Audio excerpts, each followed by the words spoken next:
What up, what up, what up, what up? What up with the fam? What up with the guys? What's going on? What up? Is this recorded? Here. What's going on, 2Cold's? What's up, what's up? What chat feature? What are you talking about? Spaces have a chat feature now. Oh, she doesn't have it. We were just talking about that. Oh, maybe I'm what room were y'all I in? was just in OC's room. That's Oh, weird. I don't know. See, that's trippy. How the fuck did I get access and you be grinding? I only be coming up once a week. Yeah, they told you Twitter be tripping, bro. Is your Twitter Damn, fool. updated? Yeah, I believe so. Yeah, I catch every update that eat the updates I don't even want. Right. So I believe so.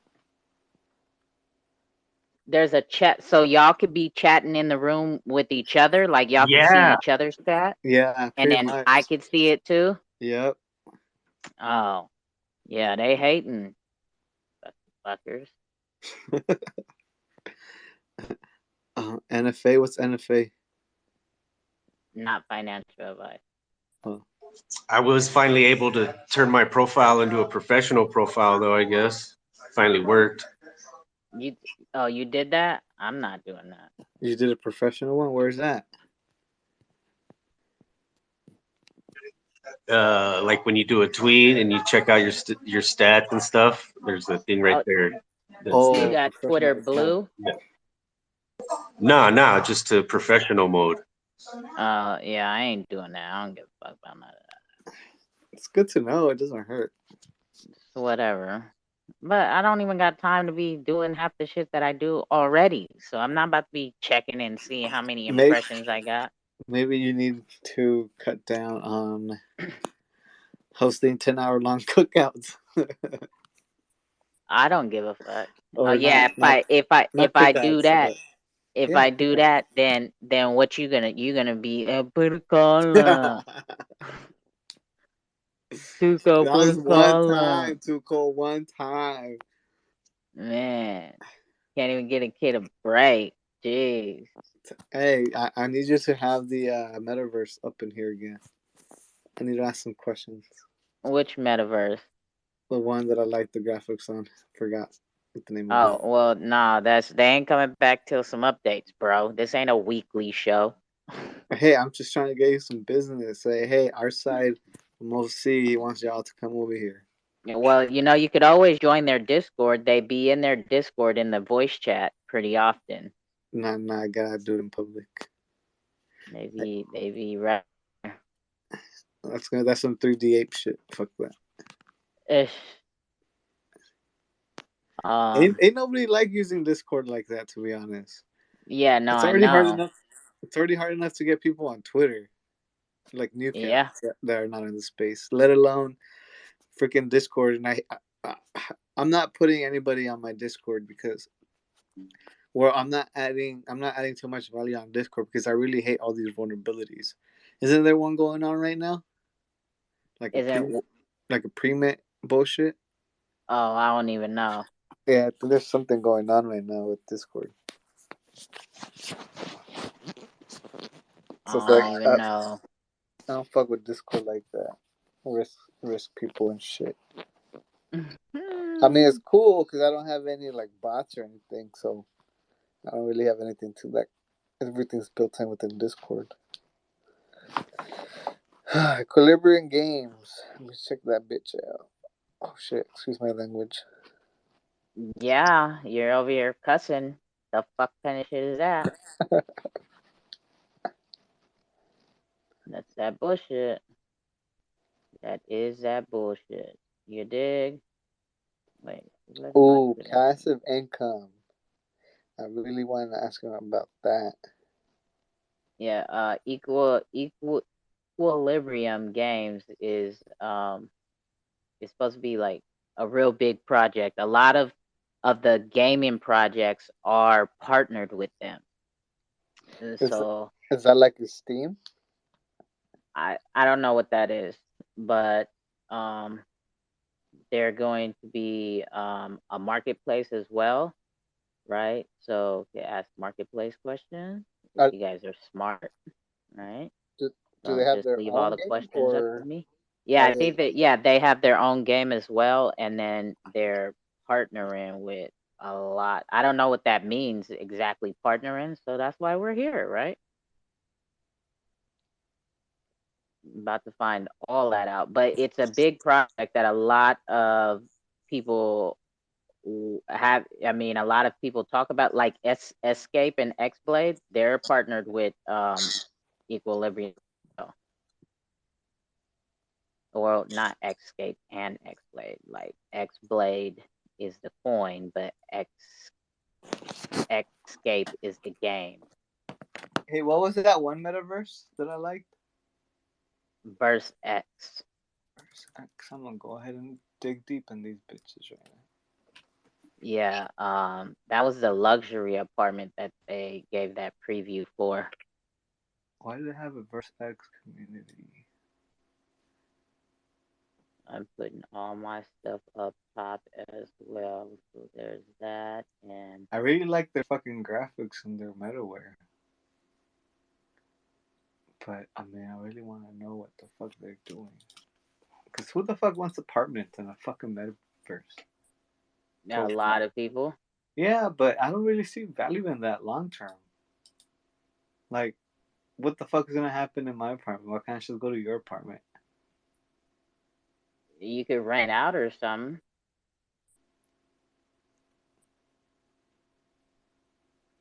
Virtual reality.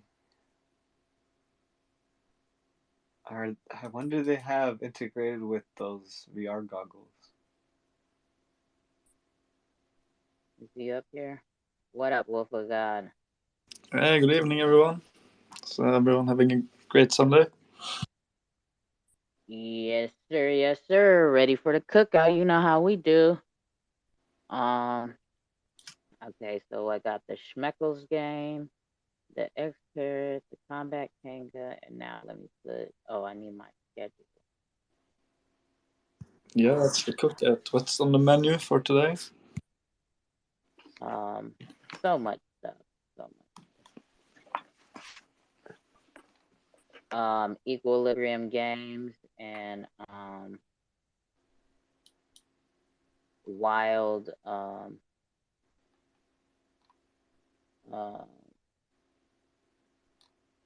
wild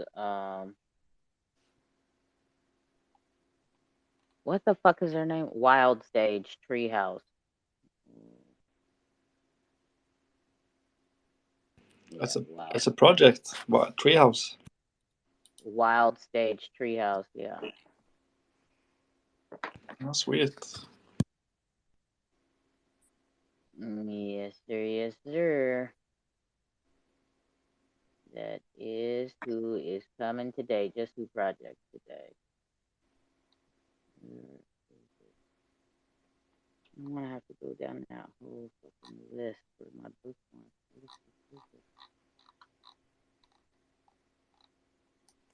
Gosh, I don't got time to read all that right now.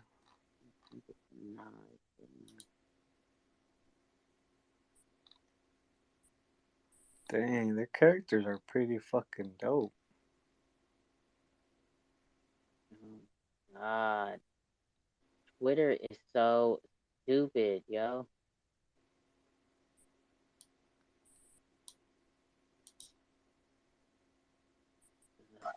Yeah, that sucks. The chat feature's not in here. Huh? Oh, that the space here don't have the chat feature. That was dope though. Yeah, that's stupid. I'm sure it will. They're hating on me. They won't let me be great. Won't let me be great. You know Just what? let me be It could great. be Just maybe let me because be you're great. not a professional account. Maybe. Alright, so what? Your other account is a professional account? Let me confirm. Who am I putting up? Equilibrium. Let me confirm real quick. Give me a minute.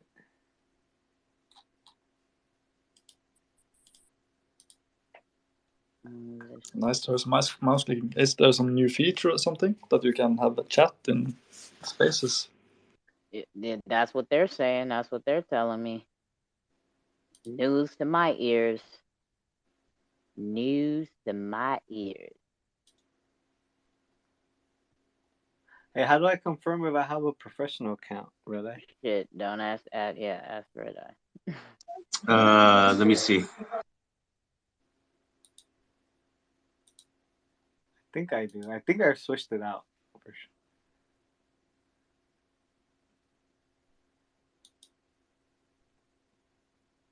I have not. Go to your profile pic, and then down toward the bottom is a spot that says Twitter for professionals. Yeah, I have that. Oh, you're a professional Twitterer. That could be the reason. Maybe Red Eye throws a space. Maybe he'll have it too. Well, we shall see the next time somebody throws a space, right?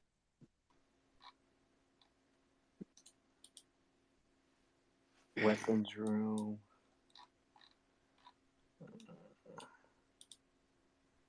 It's not catching my attention.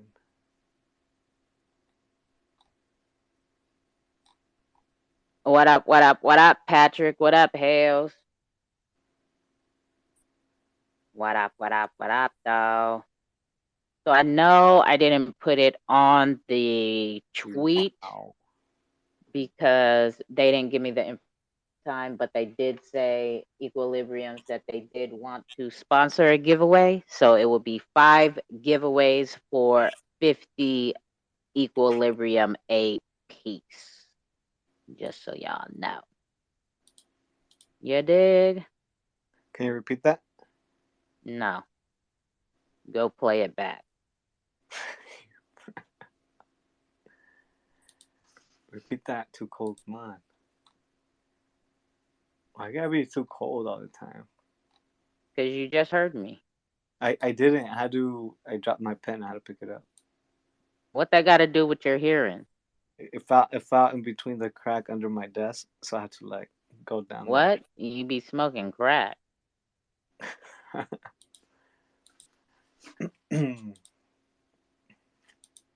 What'd you say? Nothing. It's not important. You said it was a giveaway with, and then I don't know. That's all I heard before I went down there. That's all you need to know. There's giveaways. That's all that you need to know. Wow, wow. This Versa X is already expensive. The fudge. Yes, you have to have X-Men in order to own a shop.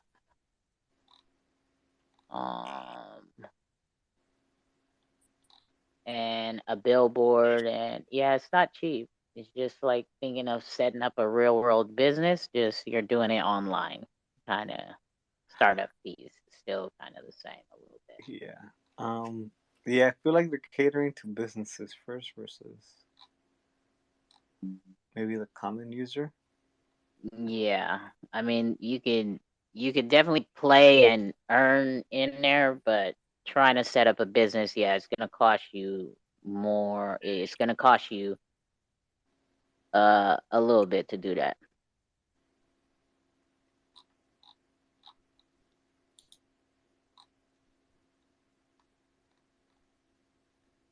Yes, sir. But their shit does look dope. It does look dope.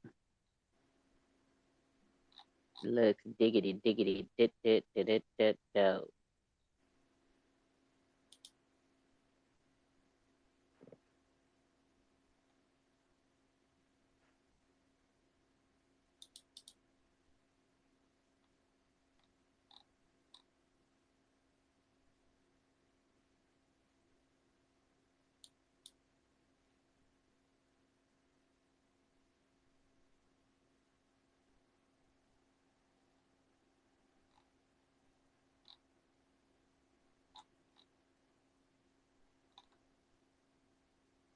What else? What else?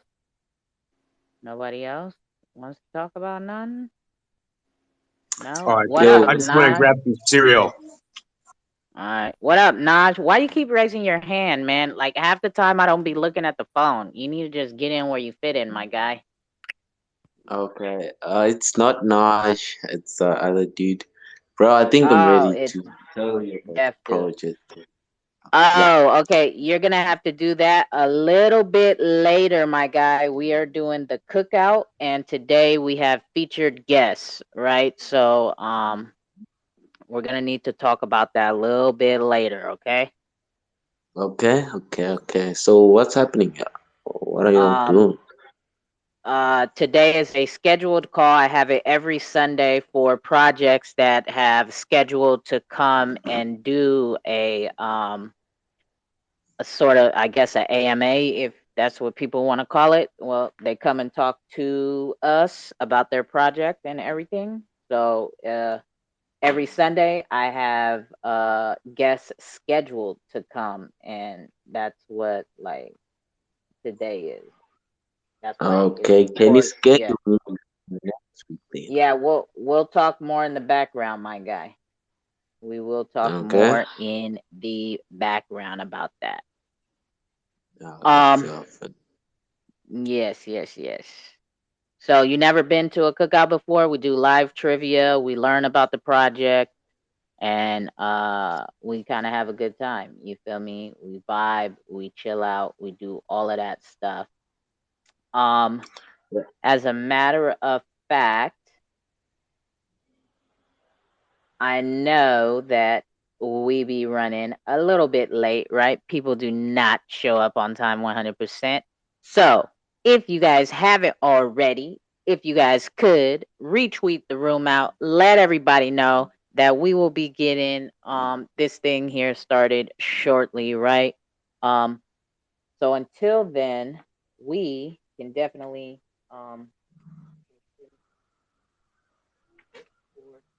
we can definitely catch a vibe, you know what I'm saying?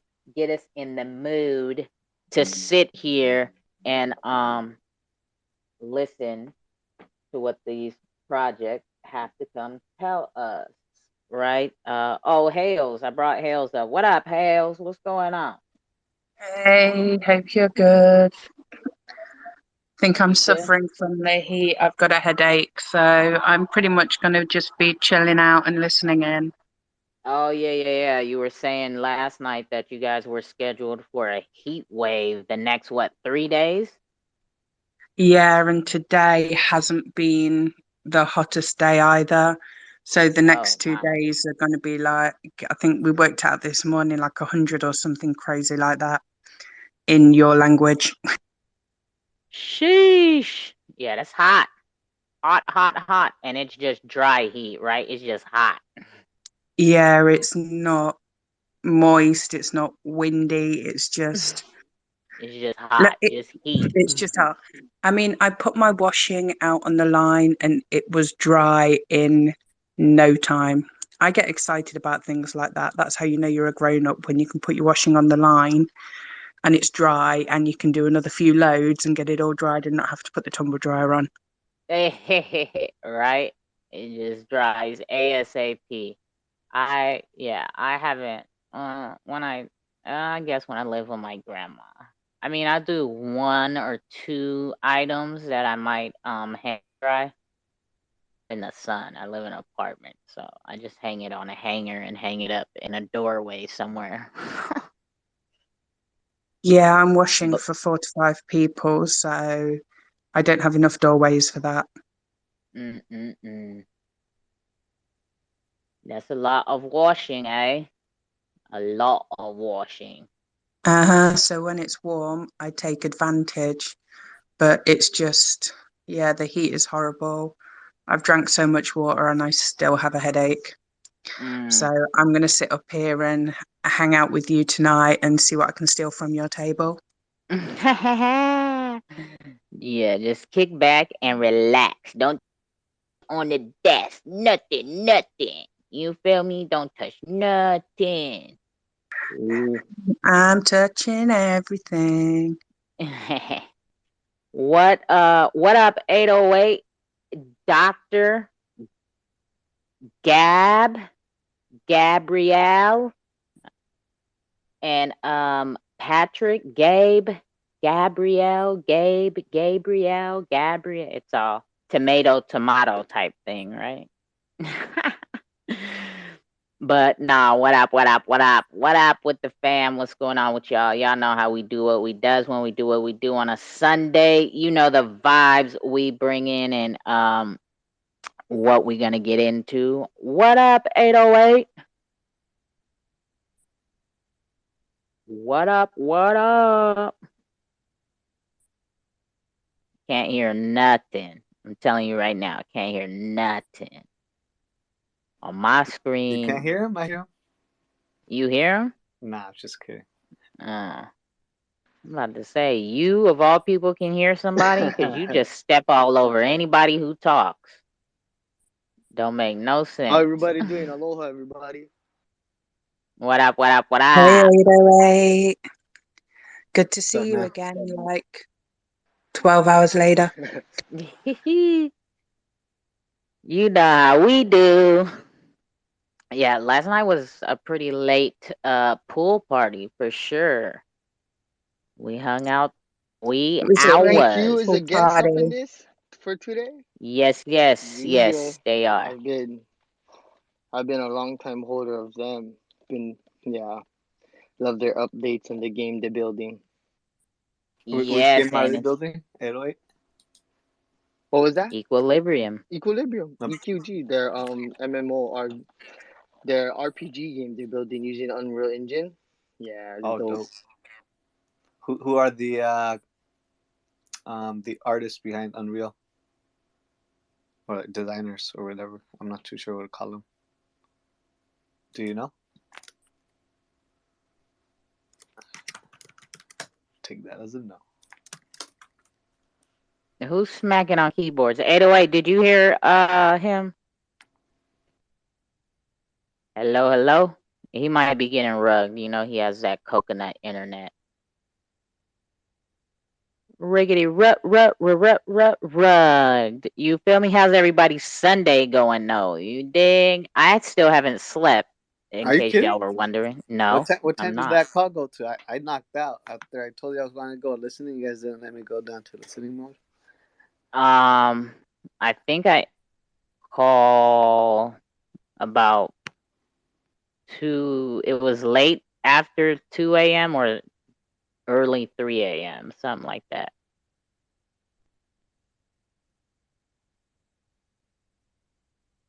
I don't know. I know my phone rugged me out because it then decided it wanted to do an update, which was really rude. Yeah, we seen you fall out. I was like, oh, she just slid up out of here. No, my phone did. You know how I was saying that my Discord was lagging? Well, it turned out my phone was downloading an update in the background, and it gives you the option to postpone the update. So I was postponing it till 2 o'clock in the morning, like I normally do. No, it decided it was going to do it there and then, and it took forever. Don't you hate that? Yes, I really hate that. Don't you hate it? All right, word is out on the crypto streets. The taco stand wallet is officially gone, emptied. What do you mean? The wallet, Jim McCaleb's wallet. Is it empty now? Yeah, I just seen a post with the wallet on it.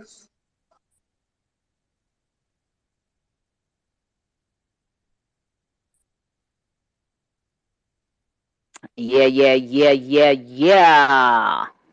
Well, our guests are late, but that's fine.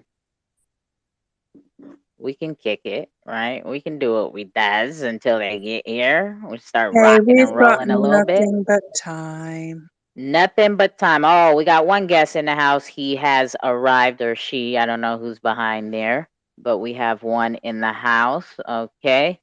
We got Wild Stage here. They're waiting for equilibrium. You know, that thing to keep you balanced, keep your equilibrium in place. You know what I'm saying? So you don't be stumbling. You know, when you drunk, your equilibrium be all the way off. You know. You feel me, Doctor? See, that's why your name is Doctor. You feel me, Dr. down there. I see you clapping. What up, Wild Stage? How you doing? Hi, sorry about that. I was waiting for my headphones to connect to my phone. It is all good, all the way good. We are just vibing a little bit until the room picks up and waiting for Equilibrium to pull up as well. Cool. Yeah. How you doing today? How's your Sunday going so far? Do you know what? It's been a nice day. It's in the UK, it's quite warm, so we've had the paddling pool out, kids playing, you know, the usual. That's what's up. That's what's up. What about you? I'm not gonna lie, I'm a bit tired. I have not slept since I woke up yesterday. Oh, Well, I took a lot of naps yesterday, but I did wake up. What time did I wake up? That's why, Jakes. That's probably why I couldn't go to sleep, because I woke up right before my scheduled call yesterday, which was at 11 p.m. Eastern, and then I've been up ever since. fair one. But I was like in and out of like napping all day. I was like really exhausted yesterday for some reason. But yeah, I haven't even took a nap or nothing since I got off the call early this morning, 3 a.m. my time or whatever. Blimey. Just been Hey, Wild yeah. Stag. I hope you've got the Factor 50 ready for the next 2 days if you're letting the kids in the pool. My wife is all over that. Don't Are you you just out? think the heat is horrible though? Because it's so dry. You're out in the UK too?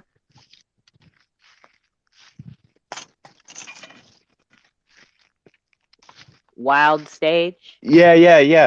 I'm in the UK, yeah. Oh, okay. But we're not worried about the heat, to be honest. Like, you know, most people fly overseas to get what we're gonna get for free for the next 2 days, so we're looking forward to it. It's all about perspective, isn't it? Yeah, it's all how you look at it. That's what it takes, right? Yeah, but exactly. Hey, 2Cold, I've noticed for the past few cookouts, the Brits have been taken over.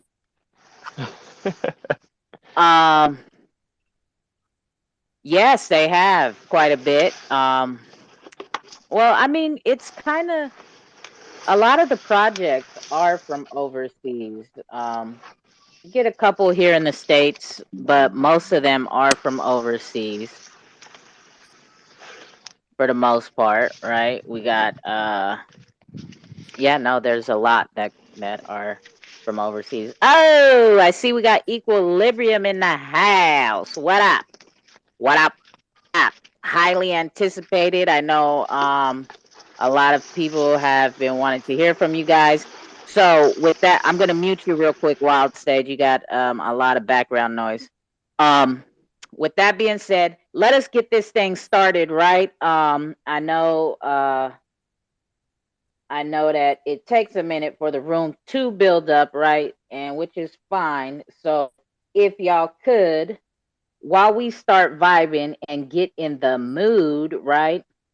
Let's catch a vibe while our guy Wild Stage is over there filling up his pool, right? Let's help him vibe out to some pool filling music, right? So let's vibe out to the song that we normally do. Get everybody set in the mood. If y'all could retweet the room out and let everybody know that we are about to get started with the Sunday 2Code Xrpl cookout, and that we do have Equilibrium Games and Wild Stage Treehouse here and ready to go. And y'all know the name of the game. We got live trivia giveaways going on as well. So let's catch this vibe and then let's start rolling into it. So y'all know the deal. Let's get it with the 2Cold theme song. You dig? If my Wi-Fi wants to start acting right. Welcome to 2Cold's Twitter Space Call, where we keep it real, raw, and uncut. You know the vibes. All while getting our learn on. We're all things XRPLs. What's up? Triangular Trap Tsunami. I'm in my lane. So many people, they plotting my fall. I got the power to see through it all. Hurricane, up in my chain. Baby on point when I walk through the mall. If I'm the hero, I'll answer the call. People change, you wanna change? I stay the same. I got the whole team lit. Everybody asking where I'm at. Even when it rain, I stay the same. Still like the feeling when I get it fit. Ain't fuck with the bullshit, I keep it legit. It started on Twitter, my crypto vision. Saw this XR Doge. It easy. Saw 2Cold's face at the top. I was like, let's get it. And when I first heard her talk, I thought she was a nigga. She ended up being my nigga. I told her I was a musician and I could make that XR Doge. Whoa, a hit. And that's just what I did. Chillin' shit was lit. And every time my songs came on, she represent. Whoever needed help with XRP, she consent. She was the XR Doge ambassador for a minute. You know that every success story comes a friend that always turn their back, bro. Hoeing, bro. Bitch, that's what they is. I'm in my lane. So many people, they plotting my fall. I got the power to see through it all. Hurricane, up in my chain. Baby on point when I walk through the mall. If I'm the hero, I'll answer the call. People change, you wanna change? I stay the same. I got the whole team lit. Everybody asking where I'm at. Even when it rain, I stay the same. Still like the feeling when I get it fit. Ain't fuck with the bullshit, I keep it legit. XRP a legend. Shawty is a blessing. She'll bring hell to your ass, but she really came from heaven. XRP a reppin'. Yeah, we up like 7. She was 2 weeks, came back with a few treats. One of them was FKM, so we went back in. X sticks, limb for limb, surgically dissected, wiped out the infection. Warm up the grill, cookout, we resurrected. I'm talking Uncle Neil, X-rated, Becky Coin, the ocean's wavy, Sonar Muse, Magneto, a bro ho get in my way, we letting off a torpedo. Triangular trapping so hard, I might rock a speedo. New York ranging to the west coast, just call me Revo. But I'm from the south side, new version of CeeLo. This is 2Cold's song, whoa, people. We a fan vibe on this ride, learning, laughing, and talking that shit. Not worried about no one else. I stay in my lane. I ain't worried about the numbers, the fortune, or the fame. Cause I ain't a lame. The sun big enough for everybody to shine. Just respect my shine when you see it's my time. She ended up being my. I told her I was a musician and I could make that XR Doge. Whoa, a hit. XRP a legend. Shawty is a blessing. She'll bring hell to your ass, but she really came from heaven. And every time my songs came on, she represent. Whoever needed help with XRP, she consent. She was the XR Doge ambassador for a minute. You know that every success story comes a friend that always turn back, bro. Hoeing, bro. Bitch, that's what they is.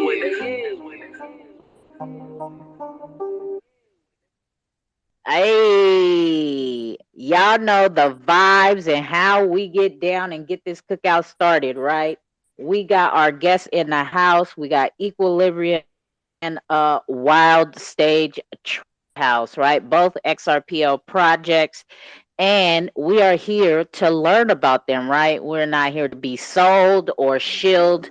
We are here to have a conversation with them, hear what they got to say about their project, and be able to ask any questions, right? This is not an interview style type of situation. That is not how the cookouts go.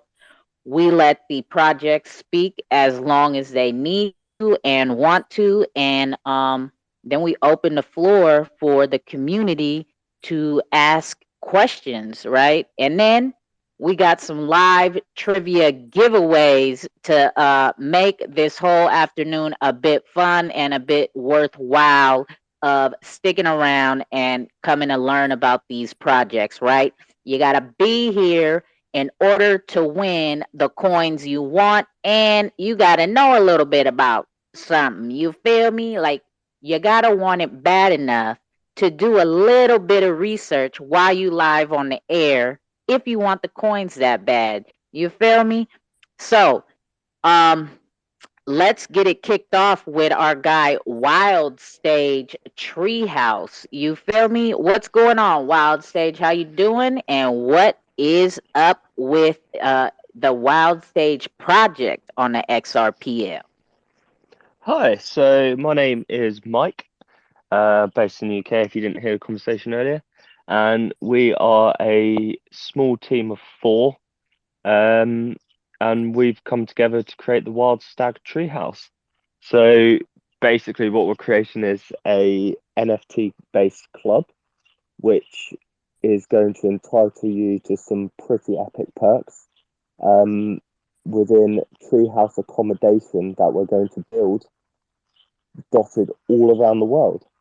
And that's pretty much what there is to it, really. So as we grow and develop, then obviously we'll be able to start launching events and hosting Wait. some course. Give me a second, Mike, because when you said that part about what it is you guys are doing, you were a bit muffled. I couldn't make it out. All right, sorry. Let me know if it gets worse, and I'll stop using my headphones.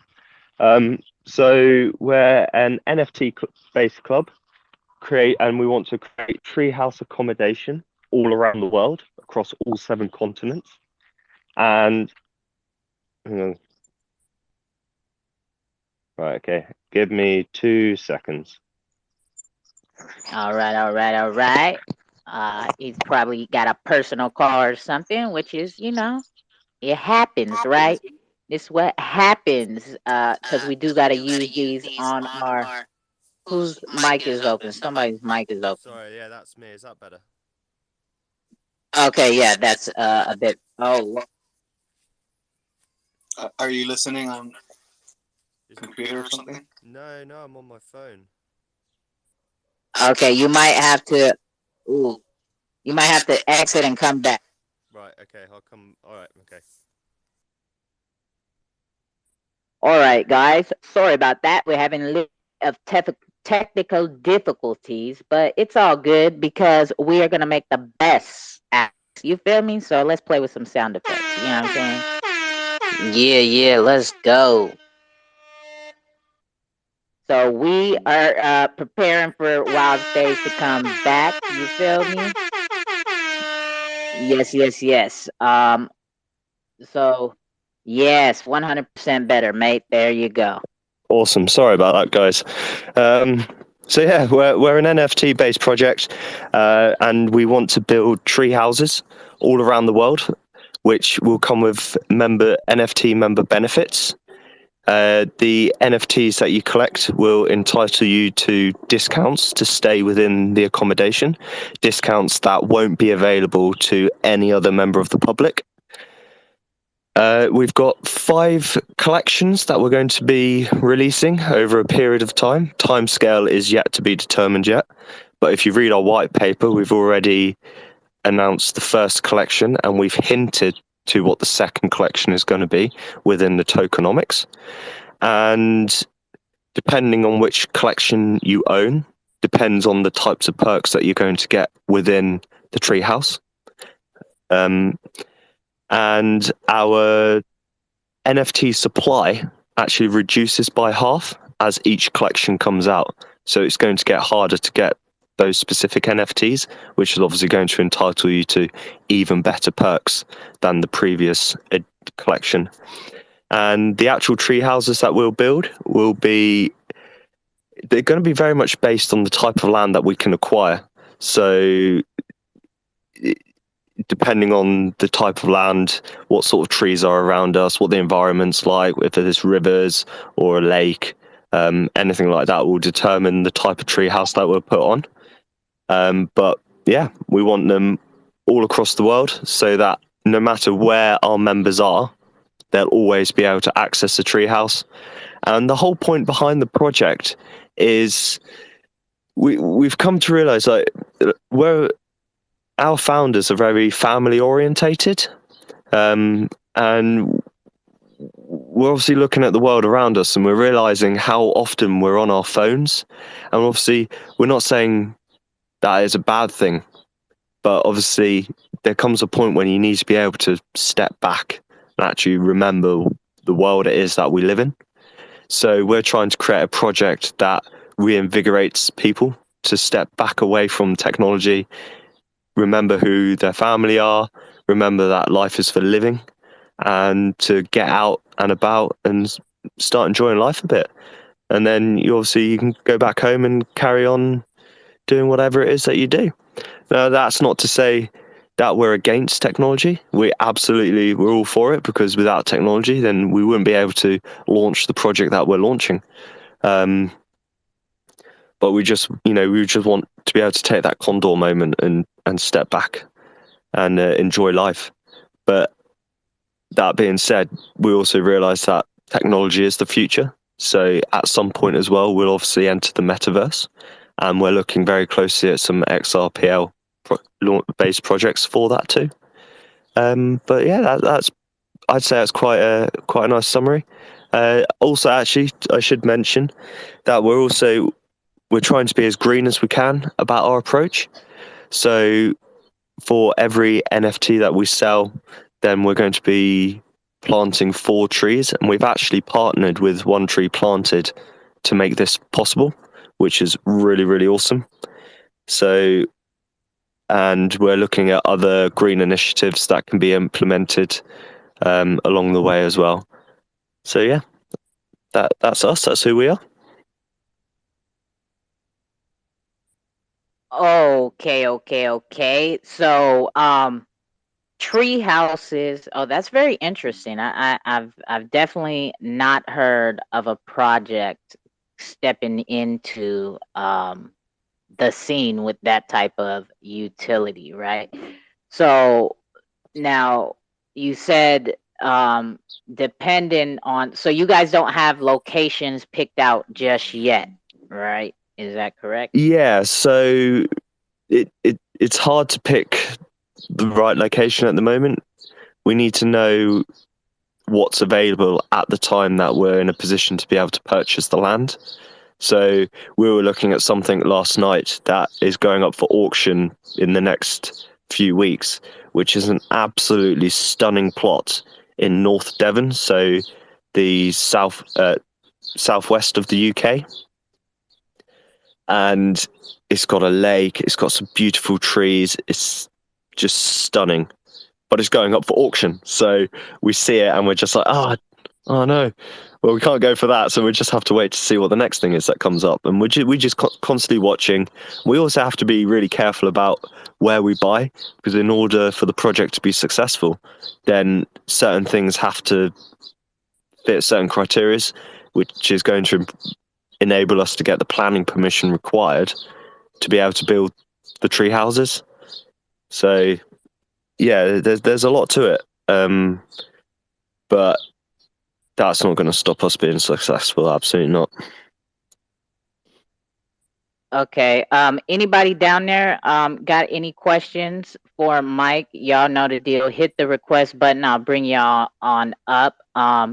I guess I will start shooting away, right? But you guys already know you're more than welcome to hit the request button at any time. This is what we're here for, right? Like I keep saying it every Sunday, that as we learn about projects, y'all need to be up here asking real questions to these projects. That's the whole point of doing these, right?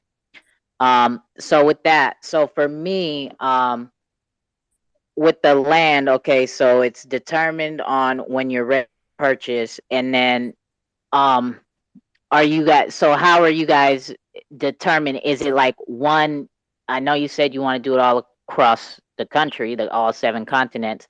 So is it going to be like one continent at a time, or like how are you guys going to do that? Is it going to be one per continent, so it's just 7 tree houses, or is it a couple in a different, you get what I'm saying? Yeah, I do get what you're saying. So to begin with, we're going to, well, this isn't set in stone.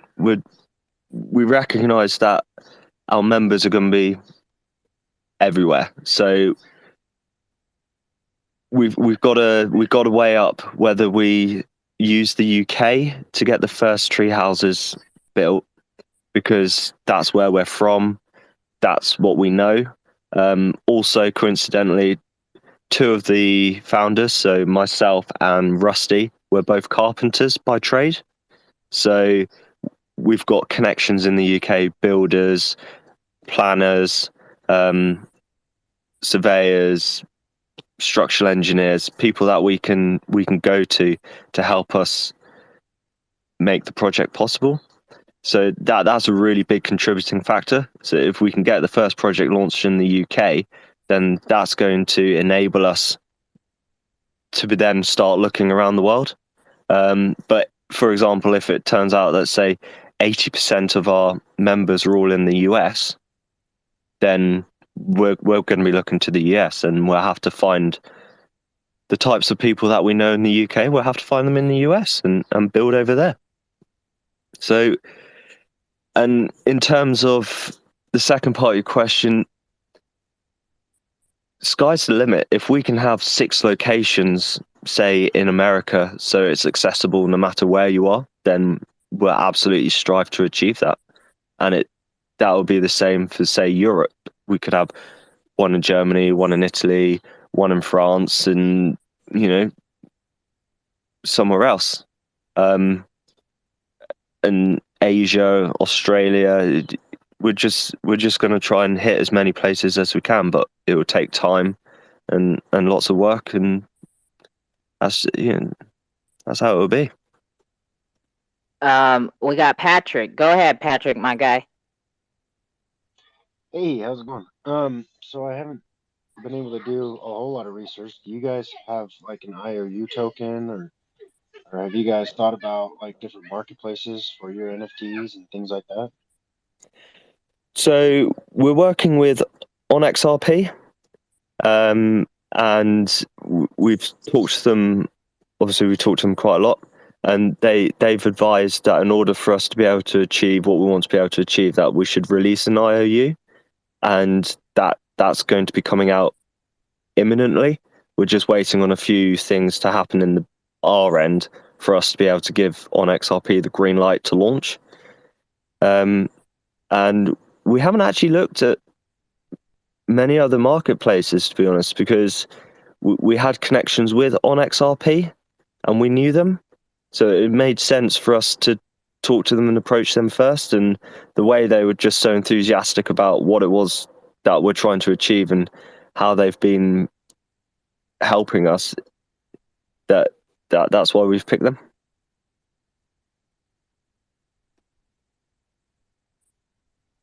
Patrick, you good? Yeah, well, so I guess one more question.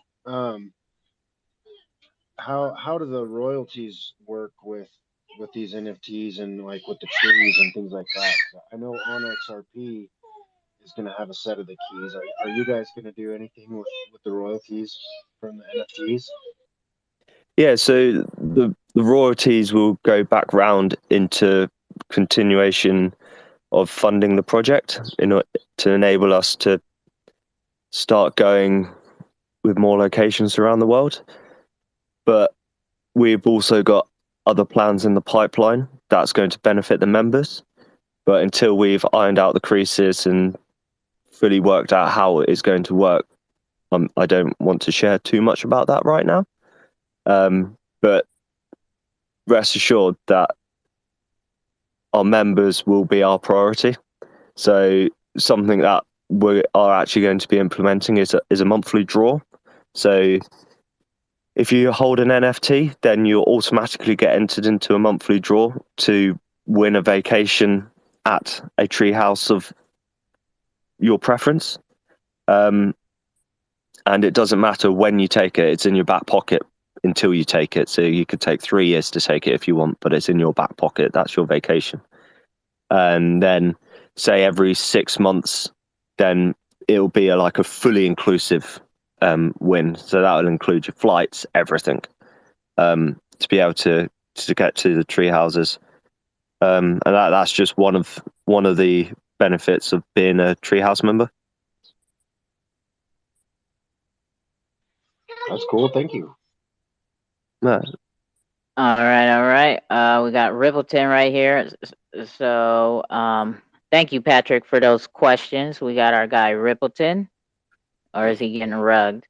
He's getting rugged. So with that, let me ask. So, are you guys a registered business, or are you guys doxxed and all of that? Because to be building and doing construction and purchasing land, that's taken on quite a lot of responsibility. Yes and no. So yes, there is a registered company backing the project, but when the project fully takes off, then the project will become its own registered company. But at the moment, we haven't taken that step just because there's a lot going on. There's a lot to do. So when you say so are you saying basically kind of like a company is sponsoring all of this? Like, because I'm just thinking from I I think outside of the box, right? So I'm hearing you say you're gonna buy land and you're gonna build tree houses across the world. Yeah. To me, I'm a construction worker myself. Okay, I'm a Right. union electrician, Okay. and I know to build anything from the ground up, whether it be a tree house or not, and then especially if you're buying land, that costs a lot of money. So how is that being funded? Like, if you didn't have the IOU token to sell, how would you be accomplishing this? That is a really good question. If we didn't have an IOU token to sell and we didn't have NFTs to sell, then we would look to angel investors and go down that route. Okay, so in essence, do you guys even have enough capital to like just get a foot off the ground, or are you dependent solely right now on this NFT project to be successful? At the moment, it is based on the success for the NFT project, yeah. Okay. But Our side. we're hoping. Oh, go. Sorry, Go I was ahead. going to say that we're hoping that we can, we're being as obviously we're trying to be as transparent as we can, so that the people that are interested in investing have Is confidence in anyone us. speaking, or am I wrong? No, yeah, he's speaking. You're right on time, walking over him per usual. So please exit left and come back. Okay, Elsie? Sorry for the rude interruption. That wasn't He me. does. That wasn't me. Who did that? Oh, 808. My bad. I apologize, OC. That was 808 then. Yeah, 808. Exit left and come back. Um. So, oh, sorry. Go ahead, Mike. I didn't mean to interrupt. No, that's all right. So yeah, all we can do is just be honest, open, and transparent. When showing our faces, and we've delivered what we think is a pretty conclusive white paper. Trying to deliver as much information so that people have confidence in us and us as individuals coming together to form the team. You said there's a company backing up the project. Which company is that? So it's a UK registered company called Market Perceptions that we own. So we do have a company that it all falls under at the moment. I can get anywhere to be honest. Okay, kind words. Yeah, I'm sorry about that. I don't know. You're new here. Okay, that's not how we do things. All right. This is not like, if you have a question, you're more than welcome to ask, but you're not about to just come up here and start being rude like that, right?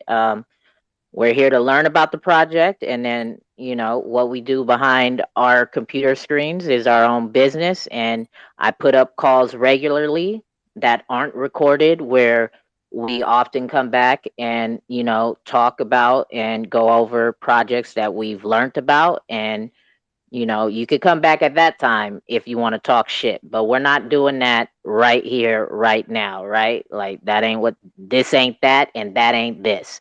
So sorry about that, wild stage. Go ahead. No, that was me. I'm done. All right. Our side, are you done? I've got a couple of questions when you're ready. Okay, I'm getting to you, elephant in the room. Our side, you done? Where'd he go? Did he rug? He rugged. All Yeah, right, I he think yeah. you're rugged. right. Yeah, you go ahead, my guy. Elephant Man.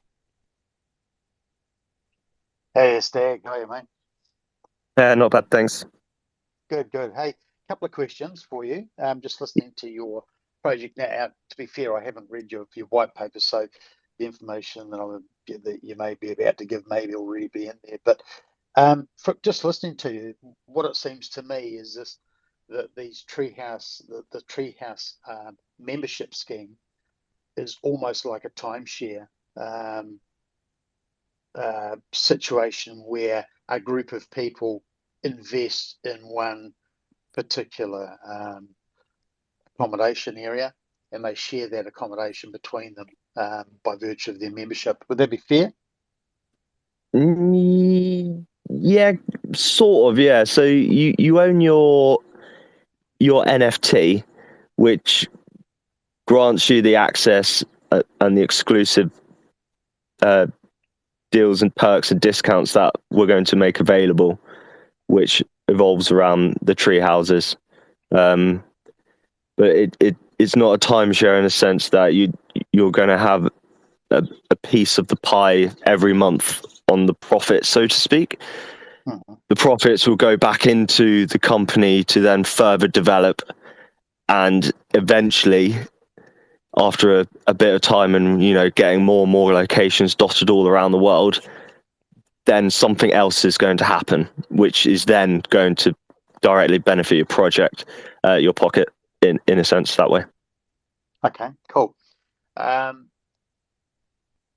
Regarding the tree houses themselves, if you've got them dotted all around the world, how do you go about servicing those and maintaining those treehouse facilities?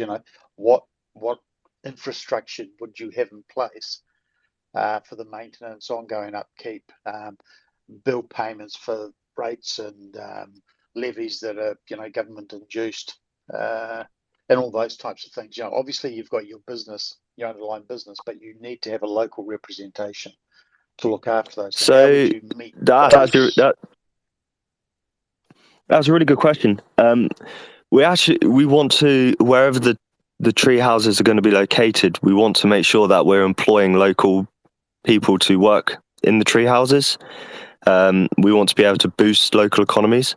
We want to be able to improve people's lives, and that will be through things like not just going for minimum wage for salaries. And I'm not talking about just doing like 2 or 3% more than a minimum wage for a salary. Like we'll pay what people really should be paid, proper salaries. More time off work to be able to spend time with their families, knowing that they've got a secure job backing them. We want to be so much more than just accommodation for people to stay in and just employing someone. We want to offer a truly quality standard of living, better than what I'd get offered if I walked into my local supermarket and asked for a job. I'll get £11 an hour and 28 days a year leave. Awesome, thanks. I'll get to work nearly 10 hours a day for the privilege of that, whereas we want to be so much better than that, and whatever the standard is now, we want to raise that bar. Okay, so and that's cool. And so based on that, do you not think that you would be better served, rather than thinking globally currently, to start off small and build your network on a local basis to see whether the actual model works on a financial basis? Because when you consider the whole scheme, it is not you that's funding it. It's the people who buy into your scheme that will be the funders.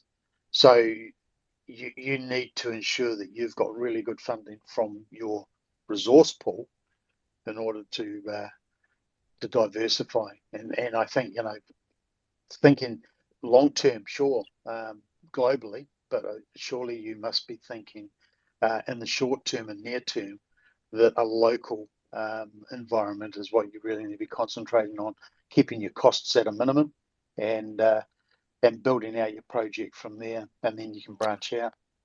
Yeah, 100% agree with you. And that's the reason why we are looking firstly at the UK, because it's where we are. and it's easy for us to manage and to grow it. The reason why we would potentially look at launching in another country for the first set of tree houses would be based on where the bulk of the members are. But yeah, we are looking at our local region, so we are looking at the UK in order to get the project started and to start growing it, putting our name out there so that, you know, holiday goers in the UK start hearing about it, and then maybe holiday goers in local countries, Scotland, Wales, Northern Ireland, France, Germany, maybe Norway, they start hearing about it, and then eventually the fund pot will grow again, and we'll be able to go, right, now we can look at the next place. You know, we're not going to lie, it's going to take us a few years to build this, but we're trying to bring a utility, and if we want to be able to do that, then like you said, we've got to start small and we've got to grow it sensibly. Yeah, absolutely. Last question, most important one of all. when you're considering using or issuing a token, why not just use XRP? That is a really good question. There is nothing an IOU token can do for you that XRP isn't already doing. And by issuing a token, you create a whole financial system for yourself. So anything that you bring into that and value comes from somebody else and from somewhere else. So you've got a much smaller liquidity pool. You've got a much smaller user base. Whereas if you're using XRP as your token, you have an immense amount of liquidity, an immense amount of value already there that exists in that ecosystem. So we're only releasing an IOU for the first collection, and after that, the wallet address and that all gets black-holed. The 4 following collections that we release, they'll get minted on XRP, and just the normal conventional way to release an NFT. So it's the IOU is only for the first 10,000 stags that we're releasing. Okay. Cool. Those are my questions. Thanks for answering. Thank you. All right. Thank you, Elephant Man. We got Wolf of God, and then we'll get back to our side. Go ahead, Wolf of God. Yes, hello. Just wanted to say amazing project, sounds like. I was just wondering, because tree houses are something you never see too often. How far up in the trees are you thinking of building them, and what kind of trees are you thinking of building them in? So that will depend on the location, the type of tree houses that we're looking at the moment, and it's worth noting that we've actually got a oh blimey, the word has just completely gone from my head right now. Architect. We've actually got an architect that is on board, and they're currently working on some concept designs for us as we speak. So at the moment, we're probably looking at about 2 stories high, but then that obviously is based on like fairly low lying ground, maybe on a slight embankment.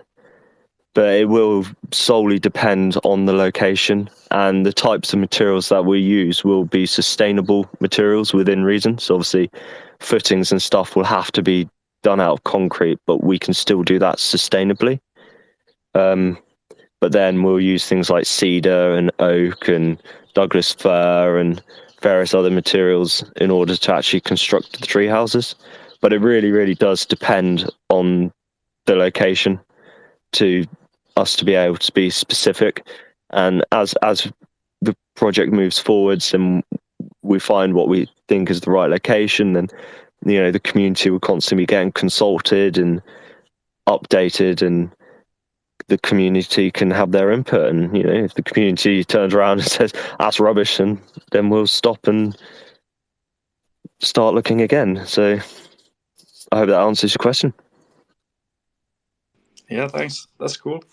Should build with elevators and everything far up. That would be nice. We might even chuck in a fireman's pole to get back down again as well. Our side, go ahead, my guy. Thank you. Yeah, I got a couple questions. I'm looking at your project is a 10,000 collection. Say you guys were to completely mint out and sell out the whole collection. What's the, and again, like Rippleton, I haven't read your white paper. What's going to be the price of the each NFT? And do you guys have those funds already allocated? I know, potentially you guys are paying an artist and maybe potentially keeping some for to pay off your personal bills. Um, Whatever's left, how much would be left, and how would that be allocated towards a treehouse, or has that been sort of mentioned in your white paper? So it is in the white paper. We've got a little section called under tokenomics, which breaks down how the funds of the sales will get spent. So if looking at the initial 10,000, in terms of what us as founders keep, we're only going to hold 1% for ourselves. The rest pretty much goes all into the project. We are keeping a small portion back for giveaways so that we can, encourage people to want to be a part of our project. But I think it's 84% of the first sale that all goes on to growth. 1% for the founders, and then 6% towards giveaways and gateway. Well, my concern is not necessarily how it's going to get funded, but if there's going to be enough to fund, the project to move forward. Yeah. So I sort of want to know the price of each NFT, and then that'll give me the sort of overall revenue that you guys be able to put into your first treehouse, for example. Yeah. Okay. Without us divulging too much right now, because that is still a topic that we as a team haven't 100% agreed upon yet, but less than $100, more than 50. If that's a good enough ballpark for you to work on. Yeah, and I don't know how the market is around your area, but the 84%, would that be enough to sort of suffice something for a treehouse around your area? Yeah, absolutely. It depends which part of the UK that we look to build in, and it depends on how much the land is. But we're looking roughly around £10,000 an acre. So it's probably about $12,000 an acre. And it depends how big an acreage it is that we go for after that. Depending on the land itself, it may be of more value to us to actually go for more acreage, but another scenario might be better for us to go on less acreage. Cool. That's all I have. Thank you. All right. Anybody else got any questions for Mike? For me, it's so what would happen if you guys did not mint out, would be my question. Well, firstly, that's not going to stop us. Even if we get a 50% mint, then we're still going to carry on with the project. We're not basing this on if 10% sells, if 20% sells, if 50%, or doing one of those allocations. If only 10% sells, then we just have to figure out how we encourage the rest to sell. And if that's something we're doing wrong with our marketing, then we'll change our marketing strategy.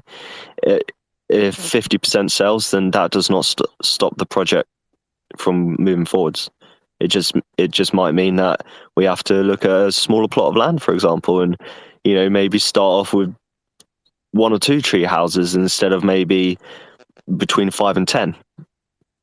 But you just said earlier that the success of the land buying and building of a treehouse was dependent on the NFTs. Yeah, but that you didn't ask me if that was dependent on 100% sale. Okay. We could still. No, go ahead.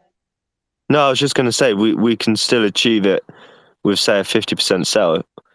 It would just have to be on a, we have to be sensible about it and work it on a smaller scale. It's like our man from Australia was saying, we've got to be sensible, and we've got to be careful about how we go ahead with it and the locations that we pick. So there's a lot going on. Hey, back up the bus, Billy. I'm from New Zealand, not Australia. Oh no, I'm so sorry, mate. I am really sorry. Who's You're from welcome. Australia? Eh? Yeah, I didn't. Yeah, I didn't catch yeah. that either. I didn't. Yeah. Sorry, I'm not the best with accents. So. Hey, look, I appreciate your Welsh accent. It's fine. Ironically, I only live about 40 minutes away from that dreaded border. No, my apologies, mate. No, it's I want you to know, right? It may feel like we're grilling you or whatever, but this is what we do at the cookouts, right? Like I said, it's not a shilling space, and my space isn't like any other spaces you've probably been to, right? Like I said, there's no time limit, and we really do try to learn about a project. So that's just all we're trying to do here. You guys have applied some heat. No one else has had these questions. Yeah, but, and it's good because you're challenging us, and that's important from the community. Yeah, and I mean that's what we try to do here is encourage, not just here, but any space calls that are having projects on, right? Like these projects, you guys have to be held accountable. You know what I mean? There's so many rug pulls. There's a lot of uncertainty. You know what I'm saying? What if XLS20 doesn't happen fast enough for you guys? Do you guys plan to leave the blockchain, the Xrpl, completely, like some projects are doing as of right now as we speak, right? Like, do you plan to cross chain? Like, how about that? We have no plans on leaving the XRPL. We want to make sure we're on the greenest chain, and that's why we've picked the XRPL. So if we have to wait, then everyone else has to wait. We're all in the same boat, and I'll carry on going to work like I do every day. So what's your backup plan, though, if XLS20 doesn't come to fruition?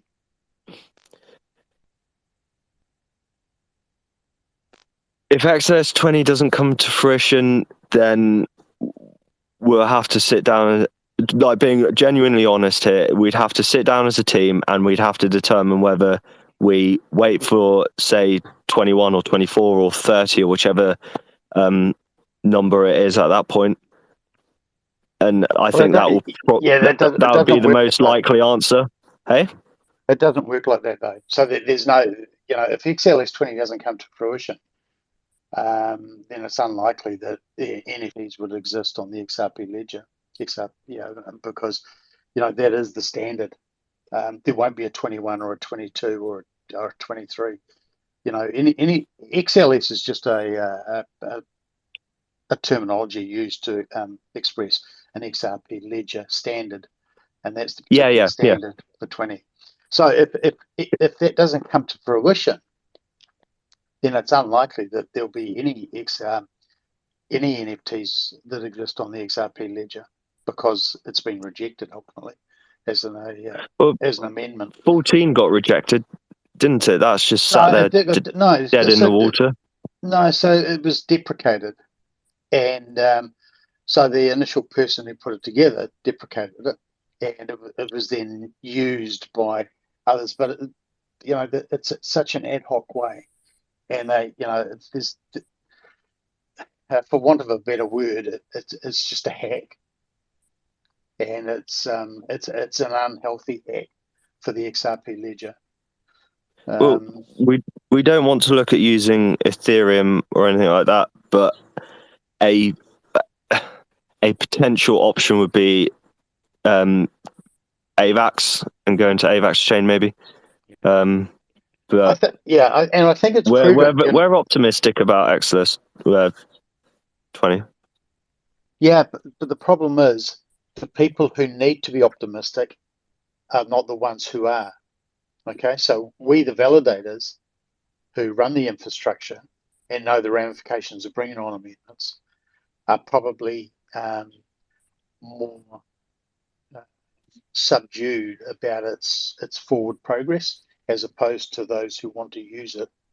Okay, so it's like Can I ask why? If you're for all the reasons we've given before, is that you need to make sure that when you bring on an amendment onto the XRP ledger, it doesn't actually break it, and that you've got the infrastructure in place to run it, and that the ledger can actually handle it. They have a burden of, since ledger 60 million, I think we've doubled in terms of size and what each ledger holds in storage. And each one of those ledgers has to be stored perpetually, for forever. And as long as the XRP ledger exists, so will every ledger. And that has to be stored somewhere. And the more storage, the more infrastructure is required, and the more lag it has on the system. And so, whilst we bring in new standards, and we amend things, often when we bring in an amendment, we've learned that the amendment has actually had a fault, or it's had a burden on the XRP ledger.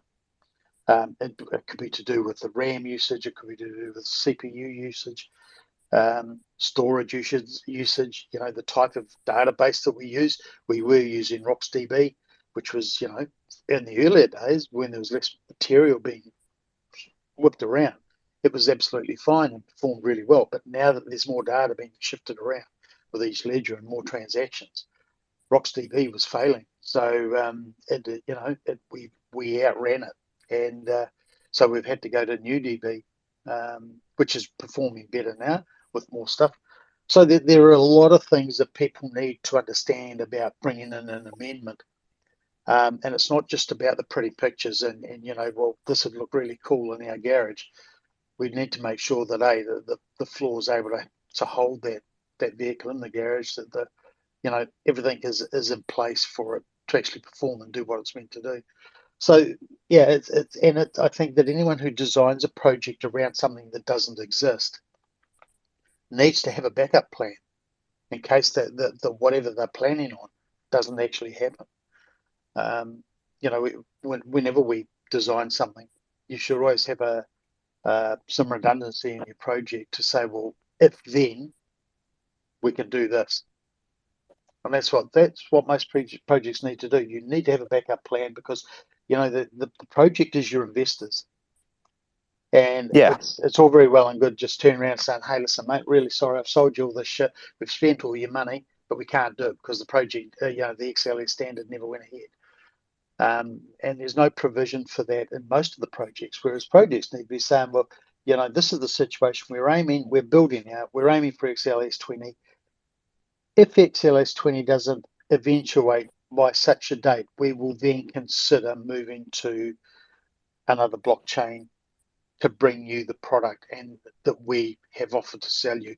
And nothing will change other than it being on a different blockchain.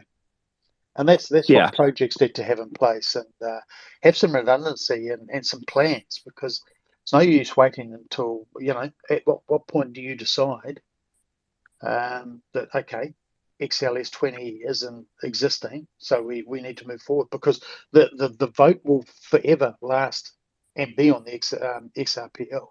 It will be forever live. It just may never be acted on. Yeah. Well, I think that's the most frank answer I've ever had to a why in my life. And thank you.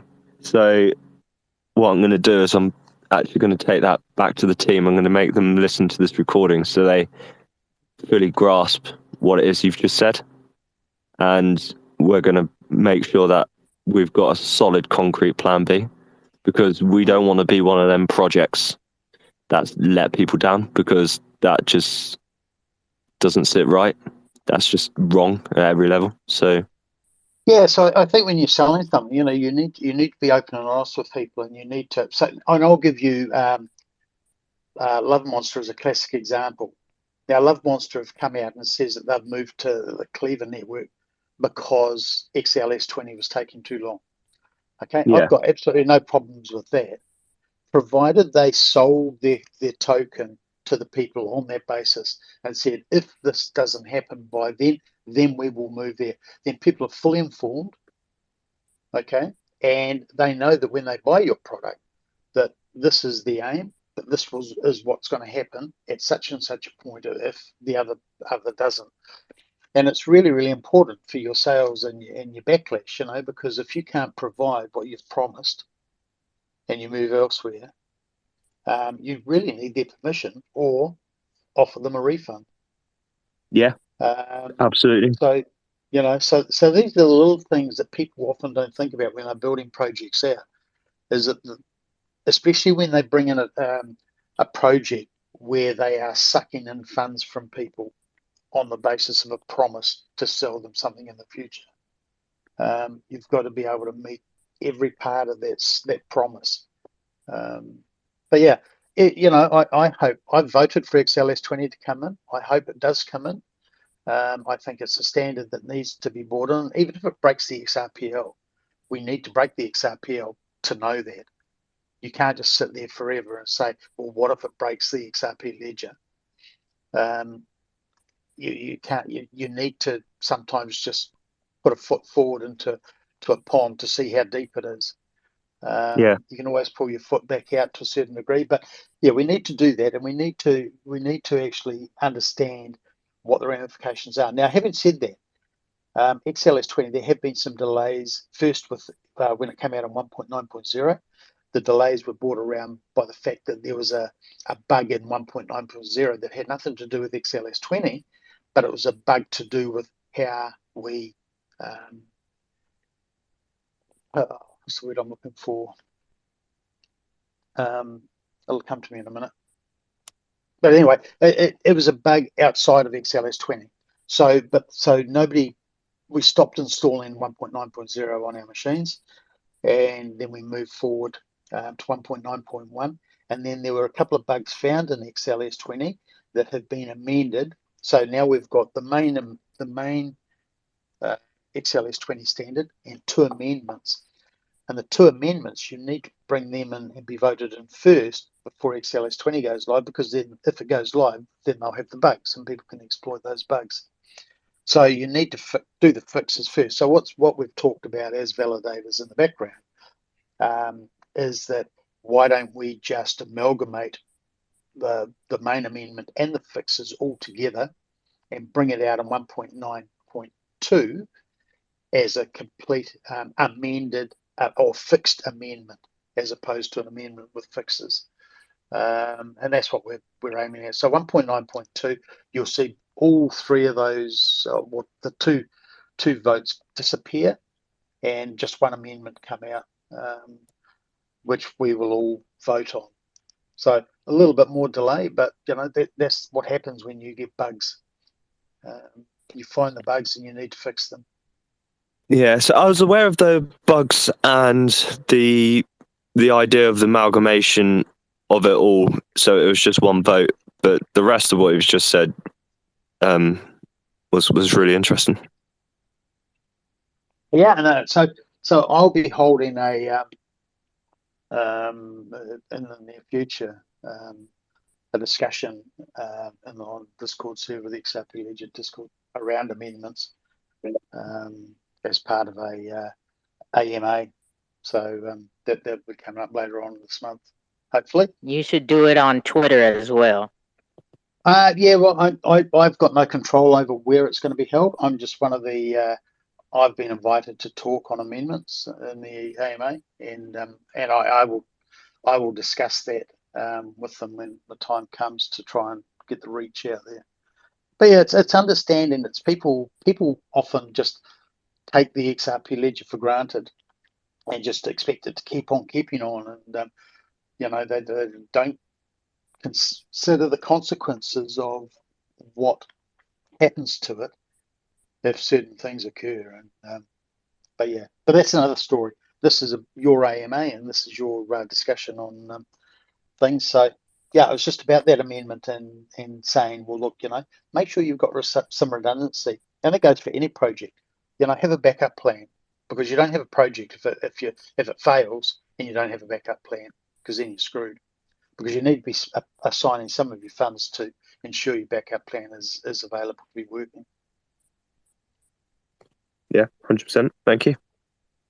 Yes. Thank you, Rippleton. I see we have Lammy up here, and then we'll get to 808, and then Chris. Is that how you say your name? Lammy? Lammie. Yeah, I'm Lammy. I'm one of the members of the Wild Stags Treehouse. I was just coming in to basically introduce myself and say hello to the XRP community. And yeah, then obviously they've had the last conversation.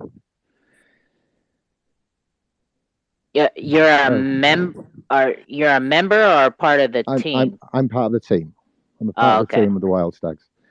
So what I'm going to say from my side of things, I've got a very conscious about ESG, environmental social governance, and we want to tie this into the Wild Stags Treehouse.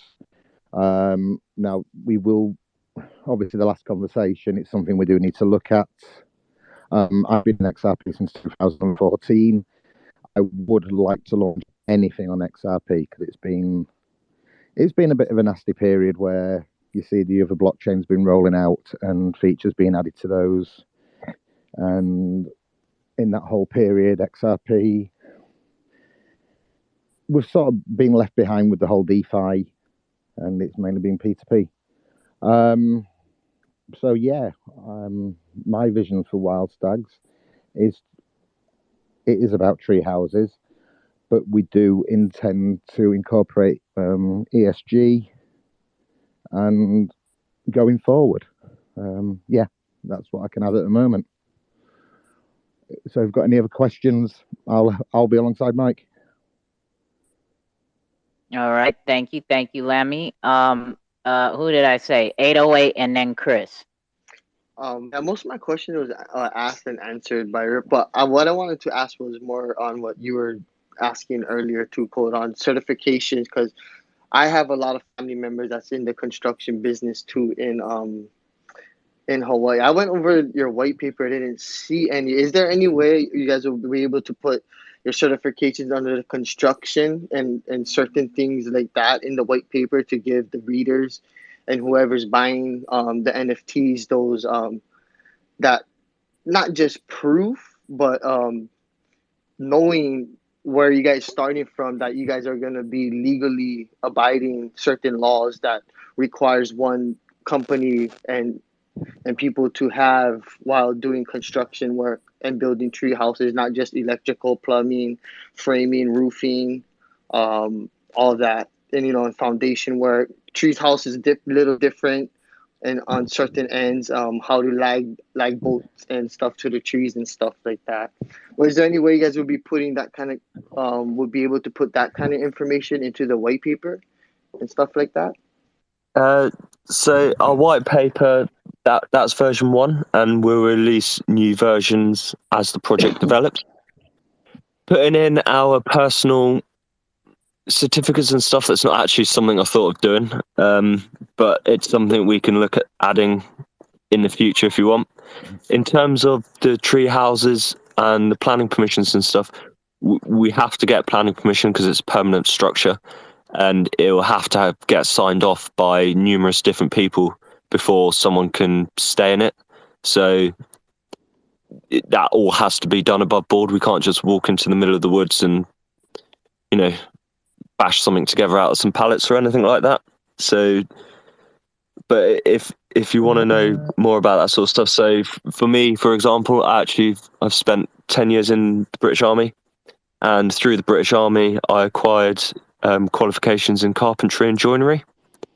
And I've utilised those skills in various places around the world, including doing things like putting roofs back on schools in hurricane-torn countries.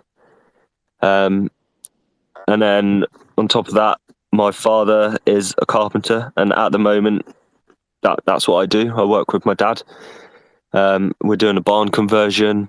We've got various different window restoration jobs on, so it's something that we're in all the time. And it's the same with Rusty, our other team member. He's been a carpenter since he was 16 and left school. And he works with a family-run company as well, doing very much similar sort of stuff with me, but a bit more residential than myself.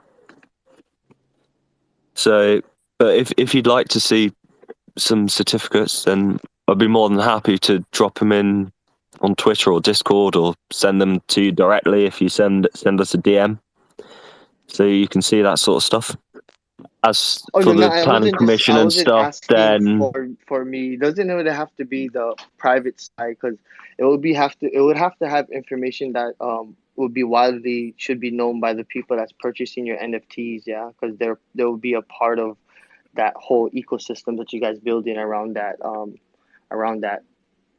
project you guys are doing. And it's something very very important that people understand, that you guys are abiding by the certain laws where you guys come from. You know, I live in the US, so they're very strict on a lot of stuff, and also like very cruel, you know, in a sense of how many different qualifications and certifications we need, from different surveyors, from OSHA to the health inspectors and all that. So that's information I believe, just for myself, that people out there should know, if you guys are doing something in the sorts of providing a place where people will be staying. Like how Ripple asked how you guys are going to be taking care of it. That will fall under the lines in a sense of having a certification, because that would be law abiding. You guys will be having someone there to provide service if something was to happen to that facility. Yeah, so obviously I won't be doing the electrics myself. I'm not qualified to do that. So we'd employ an electrician to come do it, and then that electrician in turn will have to sign off the installation. And then if something goes wrong and the treehouse burns down, it turns out to be an electrical fault, then it's the electrician who signed it off that is then liable for that, because he's the one who's done the installation. And it's the same for the plumbing. We'd get a plumber in to do the plumbing. If we need a hookup to gas, then we'd have to get a gas man to come in and do the gas works. So relevant trade will get pulled in to do their job and to provide us with the certificates to say that it's safe. And obviously going into hospitality, then we'd have to prove all these things anyway. So the rules in the UK, we've got to stick to them, otherwise the project isn't viable, much like it would be for you if you were doing it in the US.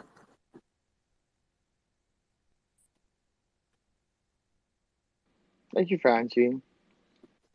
All right. 808. Thank you. Chris, go ahead. Yeah, I got a couple points to make, but I wanted to ask first if you ever made it through Baddis. Through Baddis? Yeah. Oh, is that whereabouts? It's in Canada. A lot of British. Oh, right. No, so I've never been to Canada. It's that massive training area, isn't it? Yeah, the largest unbarricaded live firing range. Yeah, I know the one you're on about. I've got friends who have been there, but I've not been there. And to be honest, I haven't even made it to 29 Palms. I didn't get to go there either, which is a small version in the US. No, never made it that far, I'm afraid. I love that there's something smaller, but it's in the US. Yeah, it dependent on who you were posted with, which unit. So the unit that I posted in didn't do deployments in Canada. They did deployments in the US for that sort of thing, but every time they went to the US, they kept sending me to Norway instead. So Yeah, I did a lot of Norway stuff. They have they have small Afghanistan style towns there, and there's just tanks going. I worked on the base for quite a while. It's a lot of fun. I've heard nothing but good things about it, to be fair. So, no, it's awesome, man. So the couple points I had, the one just touch on possibly going to another chain. Doesn't need to be an ultimatum. You don't need to have a specific date. It could be something quarterly that you have your discussion. And something I would suggest is going through each chain and really understanding them, because if you do make that move, say you've decided to move to Songbird, for example, which is actually one of the better ideas out of all the chains, because you're going to want to look at your community. You're going to have to educate the shit out of them. So if you make a move, we're going to go to Songbird tomorrow. You now have to teach all of them. This is the wallet you need. This is how you use it. This is how you use the explorers. This is how you do all that stuff. So if you just go to some random chain that the XRPL community isn't familiar with, you're going to have it's so much more friction trying to get them all onboarded. So you definitely want to keep in mind, what are they already familiar with? Does that work with what we want to do? Is that something that's going to be around for the long run? I wouldn't suggest maybe Songbird right now while Flare's launching. Maybe something better there. But yeah, I would suggest the quarterly meeting. Hey, how's XLS 20 looking right now? What are the chains we've looked into? Have that whole meeting. Okay, yeah, we're still going to stick around for 20 and see what it's going to look like in the next quarter. That's how I would do that. And then looking at your project, I see that you're partnering with OnXRP. That should be another conversation you should continually have to make sure that that's still a partnership you want to have, because there's some issues there. Marketplaces should be using their proper features of XLS 20, where they would take a brokerage fee from the sale and not take custody of your project and take from your royalty sales, because that's how they're structured. And that's really not a fair playing field for the whole system, because if they're just dipping into your profits instead of using um, their marketplace fee, then they will always be cheaper than everywhere else. And if anybody wants to buy your token, they'll have to use OnXRP, because everybody else is going to have a fee attached to it. And if somebody does buy your token somewhere else, not only is OnXRP getting paid out of your profits, but they're also paying the marketplace fee. So OnXRP gets paid no matter where it's sold. And that's, to me, dirty. No other marketplace is doing that. And I would keep having that conversation. Are we going to stick around for XLS 20? Is OnXRP still the partnership we want to have? And what a lot of projects are doing now is also partnering with multiple marketplaces. You'll see lots that are on Clever and NFT Master, because it just makes sense. You don't have to mint at your partner. And you don't even need a partnership if it's a decentralized marketplace. You'll appear on all of them. So you want to make sure that whoever it is that you're giving, I don't suggest giving custody at all, but if you're doing that with OnXRP, is that really beneficial when I'm going to appear on all of them anyway, right? What is the value they're giving you for you to give your project to them? Because you're basically giving them your project, right? They have custody. Never, ever I give wouldn't do out your that. keys. The Never value give that your they're going to keys give to you, anyone. it's not going to be worth it. To me anyway. So that's I kind of am fudding and bashing them, but I just want to make the point that you need to keep having that consideration. Is that where I want my project to be, and am I willing to give up what they're asking for just so that they can have this unfair advantage? I I think wouldn't it's say you're interesting. flooding and bashing them. You're giving information that nobody really looks at. You know what I mean, and really Yeah, understands. So that's what I we don't think do you're flooding here. them, Chris. Yeah, Yeah. that's what we do here, right? Is no matter how uncomfortable the conversation is, like we're not trying to sugarcoat shit, right? We really want to learn about projects and how it's gonna be successful, because with what you're presenting to us right now, it's that, like, just building and buying land in itself is gonna cost a lot of money. I understand you're saving money because you guys are in the trades, right? But have you put into have you put into consideration, apparently, I mean, I guess you have, because you talked about it for a second earlier, about all the permits and everything you're going to need? What about insurance and all that stuff? Like, is all that information included in your white paper, and all those details of how much this build is going to actually cost to build just one treehouse off of a piece of land that you buy? That will come out in future editions of the white paper. We couldn't possibly predict at this stage of the game. It would be, I'd be lying to you if I started saying we're going to do it for £200,000, because I can't say for a fact if it would cost £200,000. I would So say you I will be able to break it down by the materials at cost at your area. So it wouldn't be like say a No, but concrete he price. It doesn't would be know like for sure. But wait, yeah. 808, he doesn't know for sure where they're gonna buy the first piece of land. He's speculating that they would buy it in their home area because that's where they easy access to. But then also this, I don't mean to cut you off, OC, but also, what if your first piece of land that you purchase, you do find a cheap piece of land? And how are you buying the land? Is everything you're looking at through auction or whatever? But aside from that, let's say it is far away from home. How are you, like, are you guys going to hire builders to build it, or are you guys going to travel out there? Let's say your first tree house is in America. Like, are you guys going to travel out here to build it? Where are you guys going to stay? Who's paying for that? Like, all of that. So in terms, obviously, the money to pay for all this comes through the sale of the NFTs. There's no whitewashing that. That is that that's how that the NFTs funds the building and the tree houses and purchasing the land. In terms of who's going to build it, then I'll be on site. Rusty will be on site. If it's in the UK, we can be on site every day. I could buy myself a caravan and stay on site, so I don't have to worry about where I'm staying, and stay there and do it like that. But then who's paying for the caravan? The investors too? No, I can buy myself a caravan. I still work. I'm still in employment. I still earn money. I've obviously, like, I can pay for my own bits and pieces like that.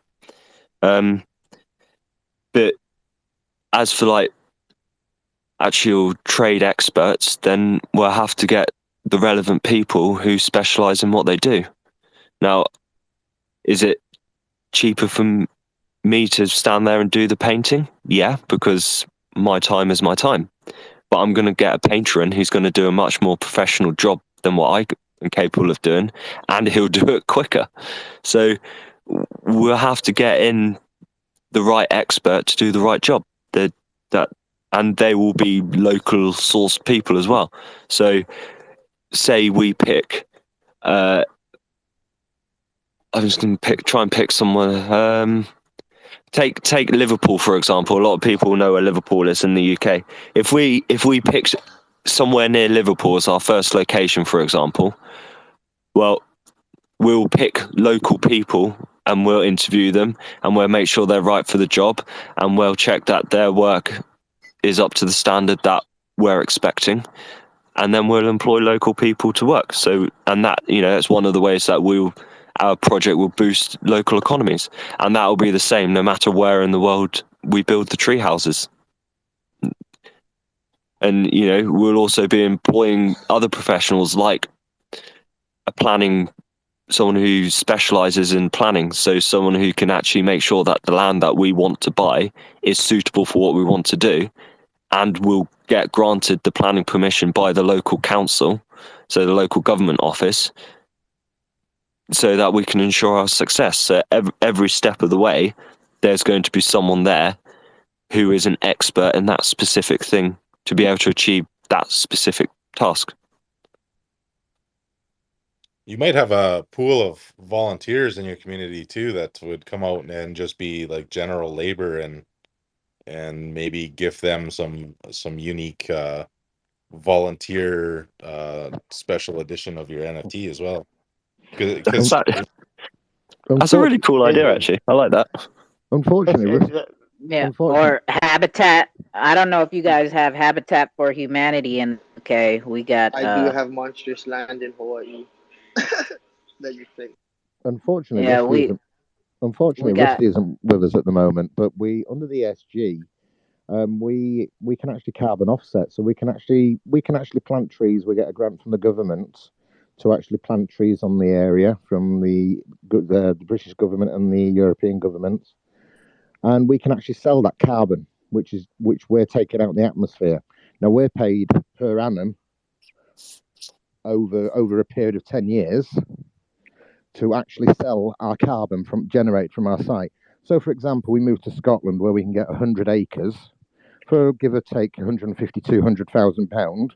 The government will actually pay us to plant trees, and then we can offset that carbon.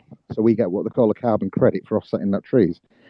Well, that has to be done by something like the Gold Trust, and there's various accreditations out there for that, which we have looked into, and that's another form of sustaining the project going forward. So it isn't just about how the tree house is sustained, because once you have the land, once you have the tree houses, you have revenue streams coming into the project. Now, how that, and to enable the project to sustain itself going forward. So the tree houses, if they're vacant, do you Airbnb them? Mike spoke about having rope walks in the trees. Do you open that up to local public? There's all sorts of avenues to sustain it going forward, and there are a few models out there for what has already been done. if you look at the tree houses on Airbnb, they're impossible to book. Sorry? On Airbnb, if you look at the tree houses that are there, they're booked up for like the next 5 years. They're crazy. You can't get into them. Yeah, something that we implement is members obviously get priority. So an NFT holder will get priority to stay over anybody else. That would mitigate that problem for members, obviously. Okay. Oh, he's getting rugged. I see we got until you get 5 or 6 NFT holders who all want the same time. Yeah, that's a possibility, and obviously then you'd have to talk to everybody and just, either work on a first come first served basis, or you turn around and say, right, who's on school holidays? The people with the children, they come first, and you'd have to sort of just, nicely talk to everyone and just explain the situation, wouldn't you, and work a way around it in a polite manner. Yeah. But you'd have some rules around it and some premium type engagements where you could sell premium benefits, which would give you a better entitlement. Hey, but look, just for one last thing, I can't stress. Come on, you're hogging the mic. The last thing I will say is never give away your secret to your wallets ever. Your project is your secret. And if you give your secret away to anybody, your project is no longer your project. Doesn't matter how much you trust the other people. Don't ever do it. You tell them. Couldn't agree with you more. If it's not your keys, not your crypto. There it is there. I see we got Solomon in the house. What's up, Solomon? I missed a lot of it, so I'm just trying to catch up. I caught the tail end of 808. I think it was 808. Or no, it was it Patrick? I forget who was talking before when I first entered in. It was probably 808. It Patrick might have been hasn't 808. spoken in a Yeah. while. Yeah. So I was just trying to play catch up, man. So So in short, NFTs, the NFTs are going to be for a membership to Treehouse that they want to build, and they want to build tree houses on all continents. Having an NFT will grant you access to the treehouse. You will be a treehouse. no, I heard the stuff from Wild Stag. I've talked to Dave. Well, I've talked to Crypto Man a good amount. The dude's been in the community for like 4 years, so I know what they're trying to do, and I told them I would help them support if I can. But I think like the listing stuff around on XRP, if you guys could maybe give me some insight on that, that'd be cool because I heard you guys talking about it. Well, who are you referring to? Wild Stag or the community? I caught the tail end of. Well, it just seems like there was comments at the tail end that I wasn't aware of. So I'm trying to wrap my head. I think he's talking about Chris. Yeah. So what Chris said my was about on XRP actually having custody of the keys of the project, and they'd be taking partial percentage of the actual royalties. So wherever the NFT would be sold, they would always be able to get their cut regardless of where it's sold. So I guess that's really the concern here, that not only do they have custody, but now you're relying on them for security of those of those keys. And so that you're doing two things at that point, not just giving them the keys, but you're also giving them the responsibility of having the security and having the proper standards and procedures to be able to protect that information, as well as a piece of the royalties. Got it. Yep. Thank you. That's what I thought that I heard. Appreciate it. Yeah. So thanks for describing that. Yeah, it's funny. I mean, I don't know. Everybody can make their own opinion. We're just providing the info. Definitely appreciate it. Who had our side? You had another question? No, I just wanted to add to the stuff that you're also, giving them the responsibility of security, and I think that was a perfect time to say it. Yeah. So I guess my question would be, what's what's the reasoning or the justification behind that? I don't know, and I can't talk on it because I'm not launching an NFT project on the XRP ledger yet, or not even definitively. But I'm assuming there've been, well, maybe that can't even be talked about. Probably there's probably NDAs and stuff like that. I'm curious what the reasoning would be for them to want to do that. We've tried as a community to ask them to host a space call to talk about their marketplace, or to come to a space call. A couple weeks ago, I got a call together of 5 XLS20 marketplaces that would be when XLS20 happens. And them and Sologenic are not responsive at all to wanting to answer questions about their XLS20 marketplace. Meanwhile, other marketplaces that are going to be launching are very open to talking to and with the community and letting them know what the process is going to be for projects minting, the process is going to be for us being consumers and all of that. So your question's good as ours. Can you mention, just for the people who weren't in that space, who were the marketplaces that showed up? So the marketplaces that came were NFT Master.com, On-Chain Whales, Mint NFT Official. Who else? Clever Gallery. Clever. Yeah, Clever Gallery, and then who else? Radical X Exchange, and Fuck, I feel like I'm leaving. What was the one one out. after? You said NFT Mastercom. You said On-Chain Whales. I follow both of them. You said Mint NFT. Mint NFT. Yeah, Mint NFT official. And Clever Gallery. There and Radical X Exchange as well. Radical X. That's the only one that I don't think that I followed. Shit, when did I host that call? Where is it? I want to make sure I have. So it's at Rad X-ray or X-ray change. So it's at Rad X change, right? That's it. No, that can't be it.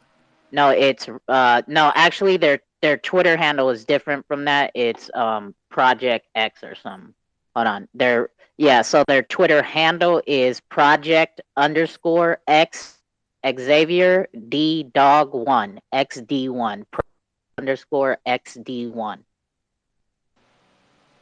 Okay. Where is it? Because I just want to make sure that I still can't find that last one. Maybe I'm blocked by it. But I try to follow all these marketplaces because, I mean, I've said it a lot of times. Like, you see people like, even like Adam from Pixel Apes Robo Club and kind of having that white label solution for minting and things like that. I think that's going to really be interesting to watch. And whoever said it, it was the guy that was below 808 talking right when I first hopped in, was saying, there are opportunities out there in the space, and every single project should be making the determination on what works best for them. And I'll have to really explore, I guess, that information that you guys just said today, the keys and stuff like that, because that's really interesting. So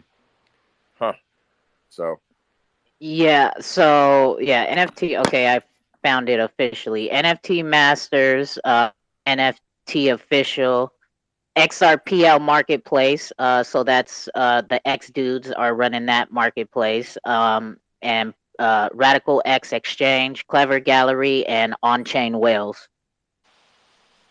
Good, and you're forgetting ours. Oh, and if you want, it's on my YouTube channel as well.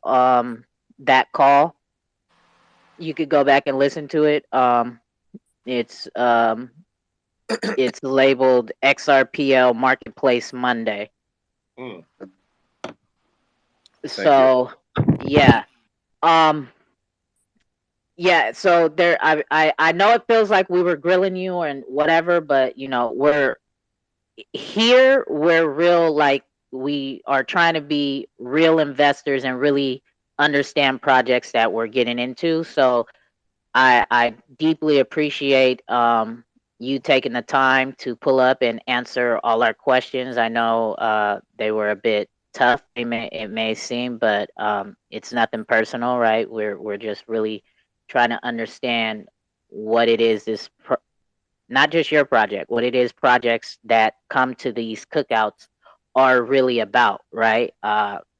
Just telling us it's a 10K collection and all the pretty colors and why you picked this logo, like that's not gonna fly here, right? Like I said, any other space calls that you've been to, which you've already said, nobody has tried to ask you guys any of these type of questions after hearing you guys speak, which kind of lets me know that people aren't really paying attention to what it is projects are really like bringing to the table, right? Really appreciate you. Yeah. Well, thank you very much, and thank you for the hard questions. Guys. I do actually mean that. I'm not just being a dick. I do mean that, and I'm just as shocked as King Solomon is right now about on XRP. I wasn't aware of that either, and that's something that we are right now discussing in our team chat in the background. You guys and it's something we're going to deal with.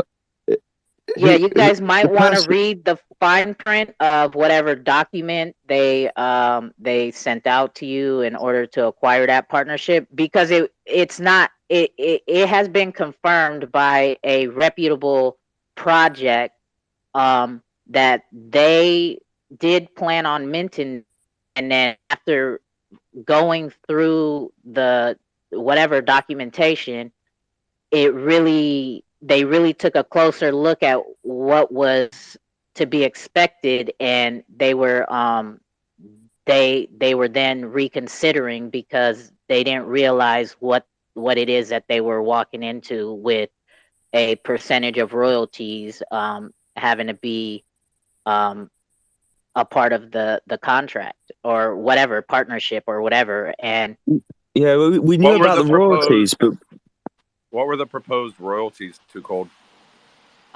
So this project said it was 1%. Yeah, that's what we got told. Yeah. So either way, just But 1% how? 1% if transactions royalties. occur on XRP, or is it in perpetuity across no matter where it is? No matter, because once you mint there, you can because think about it. In order to set the royalties, only one wallet can set the royalties. So who's going to have control of that wallet? The person Right? that's going to be minting and issuing the NFT, which is on Yeah, chain. it should be the project owners, right? Yeah, but it's from what we were told from this other project, they were to give up the keys, and so in essence, they were going to be issued out monthly their royalties because on XRP obviously wants to make sure they get their issue. What right? what if your project bridges over into a different ecosystem? Shit, that's doesn't matter? I'm not on XRP, right? These are questions that we would like to ask them, and are that they're not responsive. I've tried to tag them. I've tried to them. Other community members have asked as well, and they just ignore the conversation of XLS20. So it's probably because they want to be sologenic, which is the best DEX on the XRPL. I still don't understand why you guys have fought against them. Okay, wait. Don't. This isn't. We're not even over here talking about sologenic. For one, okay, I'm just saying, on XRP is garbage. Why you came It's up trash, here? legit. Why you came up here saying that? Teletubbies is over for sure. MYC's in here. It's the best marketplace. For one, they're not even real NFTs on their marketplace. It's under a deprecated protocol. So how is that the best if they're not even working with what is standard? Because they want it to be the first. The first don't mean shit. They opened a marketplace without a buy button. That's like opening a store and promoting it for a month and opening the door and then letting customers come in and shop and pick up shit and bring it to the counter and then saying, oh, sorry, we don't have a cash register, so you can't check out. You could just window shop right now, but we're open for business. Fuck out of here. So don't come in my space calls with that bullshit, okay? And Sologenic is not the best because as being a Dude, you're business, tranny. Chill. I'll show you a tranny, you fucking bitch. Don't come in here with that shit. You came in the wrong house, you stupid ass motherfucker. This ain't that, and that ain't this. I don't give a fuck about quote unquote being called the influencer, because I'm not. I don't never try to be somebody I'm not. So understand this. I will sit here and cuss you the fuck out on this recorded line and still put it on YouTube because I give two shits. Okay? You fucking weirdo. now you can continue to sit in the audience and not be allowed to ask any more questions. If you have a serious question, you can DM it to me and I will read it over the air. But you ain't about to come in here with that shit. Fuck out of here. Who you think you are? I think. All right, I'm sorry about that. I think it is interesting though. Like you look at like the XRPL right now, and my hope is that like, you know, these whatever questions that are legitimate questions need to be getting answered and vetted out through the community, because I think that's going to be the way that this ecosystem grows the most.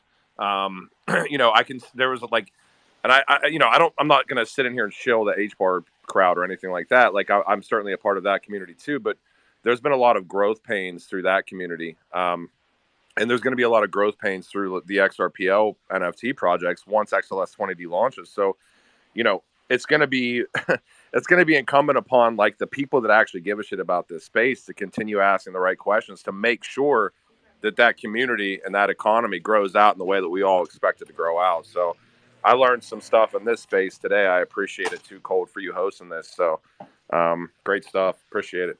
Yeah, thank you. We're here every Sunday.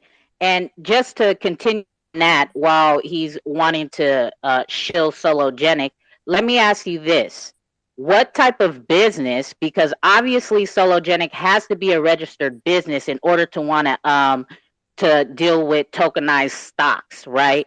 And what type of professional business unauthorizedly doxes a part of their community because of tweets they don't like in their fucking tweets for asking real questions, right? About the XLS 20 and about their bridge and about what's going to happen to the XLS 14s when XLS 20 does happen. What's going to happen to those NFTs?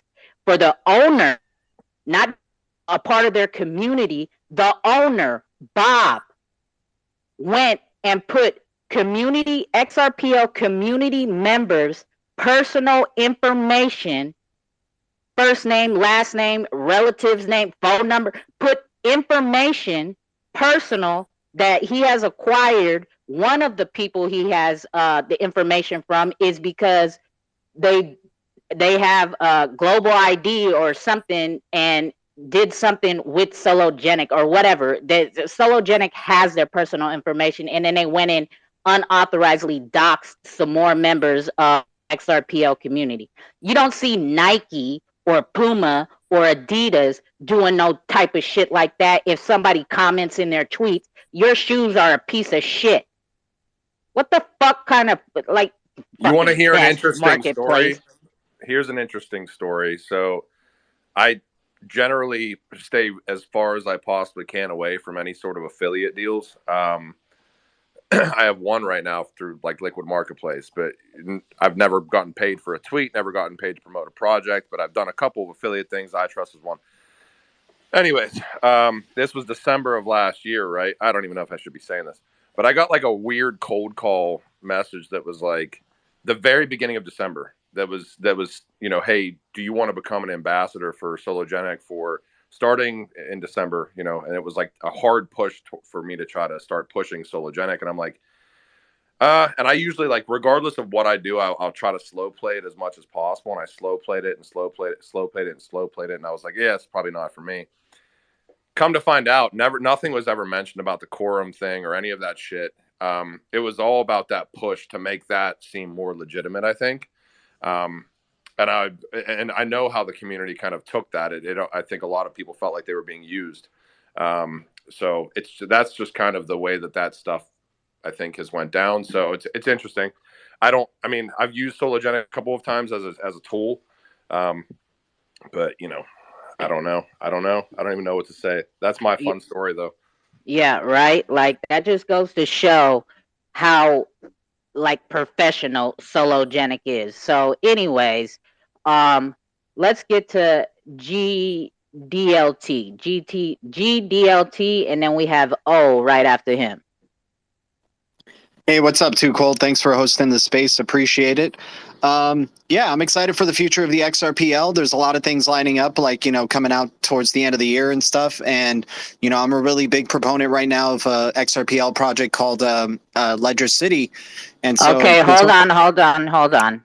This is not a shilling space. We are doing like a featured space. I'm not trying to be rude, but we are focusing on Wild Stag and Equilibrium to right now. So if you can hang around, you can. I got something for Equilibrium too. I'm love seeing their trailer of what they got going on, and you know, just all these projects that are building on the XRPL. But it's good to see progression, right? With Equilibrium, they're really stepping it up right now, and it looks like, you know, it's getting ready for some release here. So yeah, I'm excited to hear what they have to say, or you know, what this group has to say. So thanks for having me on. Yeah, no problem. We haven't got to Equilibrium just yet, so you're right on time. And let's get to O. Yeah, I was going to say we've been off topic for the last 20 minutes. I've been wanting to hear from Equilibrium Games, so if we could go ahead with them.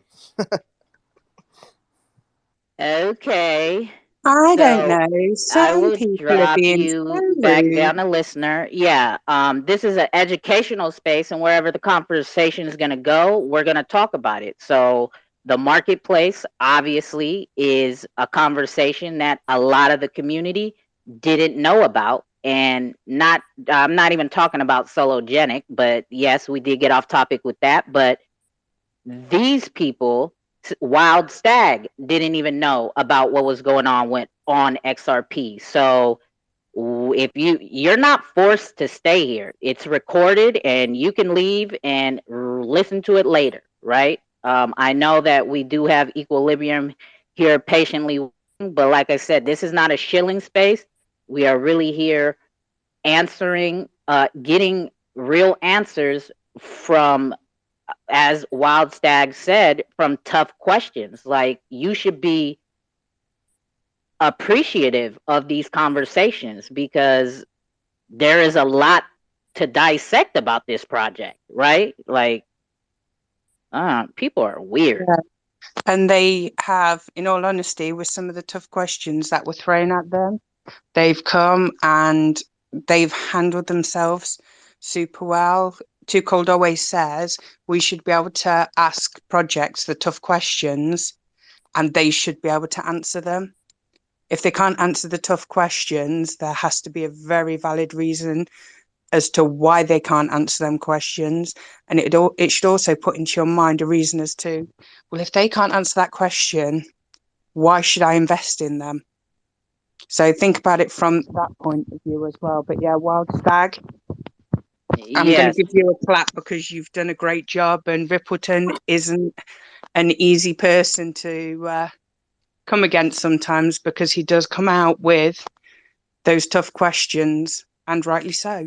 Well, I think what you guys are doing in these spaces too, is you're asking questions. Like, when you start a project and you try to launch something, you're not going to think of absolutely every single little thing that you need to be thinking about, scalability or sustainability or anything else.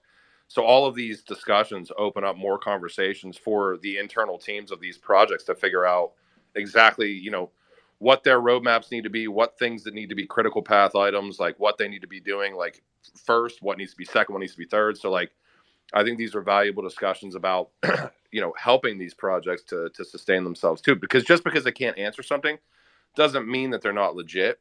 It just means that they haven't gotten to exactly where they need to get to yet. So with certain aspects. So Yeah, and that's the why can't they answer it? Is it because they're hiding something, or is it because they genuinely just do not know and they need somebody to help them along? And in a lot of these calls, there are many people here who are happy to stand up and go, let me help you, let me point you in the right direction, and take that help and take that direction because it will only make you better as a project.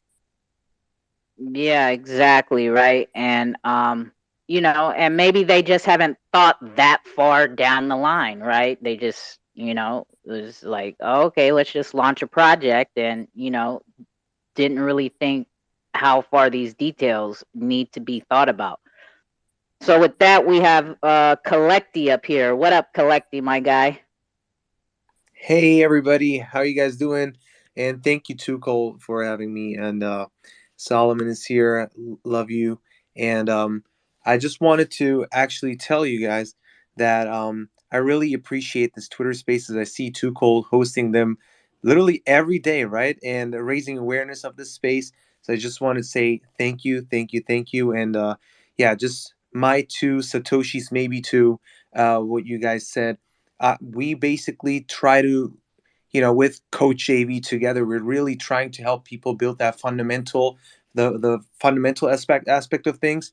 Literally, people don't, not everybody, but like the majority of people we dealt with, they don't read through the light papers or white papers. So we can't encourage people enough to really read through the light paper or white papers. And after that, you want to check their socials and other things if they're buying bots or what's happening here. But like the core idea is basically in the white paper, or pretty much all the official statements they have done. So people should really focus on that, because otherwise there is obviously a chance to get rug pulled or something. So it is also your duty to do that homework first. And yeah, and I just want to thank you again for this opportunity. Literally, people coming and joining and learning about new projects maybe, or something that we should all watch out for. So thank you. Yes, thank you for that, Collecti. Appreciate it. Now, is there anybody else who has a question for Wild Stag, right? Because if not, Equilibrium has been patiently waiting, and I would thank you so much for waiting and sticking around, right? I know you stepped out and came back and tapped back in to see, but we're very grateful that you hung around. I'd like, last question. Can I ask Wild Stag, have they, I know that, looking through like the white paper and talking to Dave and everything else, like with the ESG initiatives, there's probably a lot of synergy with Ripple themselves. So have you guys done outreach to, with Ripple as far as, kind of carbon initiatives, sustainability from kind of the green transition standpoint? And if so, like, what does that look like if you have reached out? And if not, I guess why haven't you?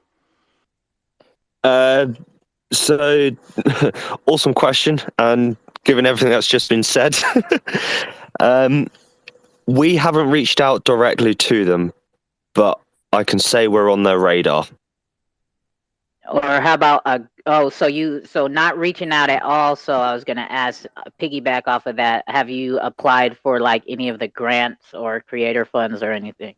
We haven't. We've been on their grants website, and we know that it's currently closed, and we're waiting for the next round to begin. But we are definitely on their radar, 100%. All right, thank you for that. I know that's a bit vague, but it's simply because we don't know where it's going ourselves right now.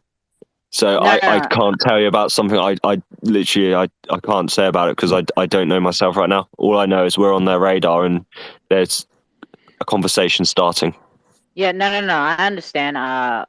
They tweeted out the grants are closed and going to be opening a bit later on. So, again, and thank you for that question, Solomon. Thank you for everybody who did ask questions. Right, this is what they're about, and I'm glad you guys started to step up and like start helping me ask questions. Right, because most of the time you guys just fucking sit there. Wait, but anyways, hold on. Go ahead, Lammy. How you doing? Oh no, I think he thought you wanted to say something. Oh, sorry. I'll finish off and say thank you for all the input. It's been very enlightening, and I think we've learned a lot from the space tonight. There is other avenues to the project, which we are discussing and we are building at the moment. I think the Xrp discussion which just happened, I think that's a discussion the team need to have sooner rather than later. But yeah, thank you, and I appreciate everybody's input and the conversation. Yeah, I'd like to second that as well. That it's been really good, and yeah, I think I need to go get myself a drink. Well, go ahead, Jake. No, I think Dominic got a question. Oh, shut up. Anyways, don't mind that guy. Again, we want to thank you. If you don't want to stick around and you head out before we do get done here, I'd like to say thank you and appreciate you very much for stopping by and sharing your project with us and answering the community's questions. So appreciate it. Yeah, thank you. I am gonna bow out, but I'm definitely gonna catch up on the recording at work because I do want to hear what Equilibrium has to say, and I just want to thank him for his patience whilst you put us in the hot seat. Oh, don't worry, he's about to get in that thing too, right? That's why I want to listen. So we appreciate it very much, my guy. And for me, right, I know we feel like we've been sitting in a lecture. If you're new here to the XRPL cookouts, we do try to make it fun, entertaining, and educational all in one, as I say, woo-wop, right? So I'm getting antsy, and as my regular community knows who frequent the cookouts, when I start getting antsy, it means we kind of need to take a break from the lectures, right? And catch a little bit of a vibe before we move on to the next conversation. So with that being said, and everything that you guys have heard here today, and you know, all the type of questions that were being asked, and what Collecti said as far as people coming into their community and not reading the white paper and all this stuff, my boy Lemmy, he makes songs for and about projects on the XRPL, as well as he educates, not just through songs about projects, right? So I'm going to play this vibe. You can catch his page on top of the Jumbotron as well if you want to go tap into any more of his music. But I'm going to play you this song. It's called Don't Get Rugged. And it kind of just goes over the type of things that you should look into when you're looking into a project, DYOR. You dig? So let's get into this vibe, and then we will get right on to it with Equilibrium. So here we go. Don't Get Rugged by my guy, XRP Lemmy. This 2Cold, raw and uncut. You know the vibes. In crypto, there's things you need to know. These two things should always be first. ED and DYOR. Don't get rugged, I'm the XR plug. I keep it sad, call me Terrasas. In the bed market, I'm grizzly with my cuz songs on the XRPL. I do it for the love. Don't get rugged.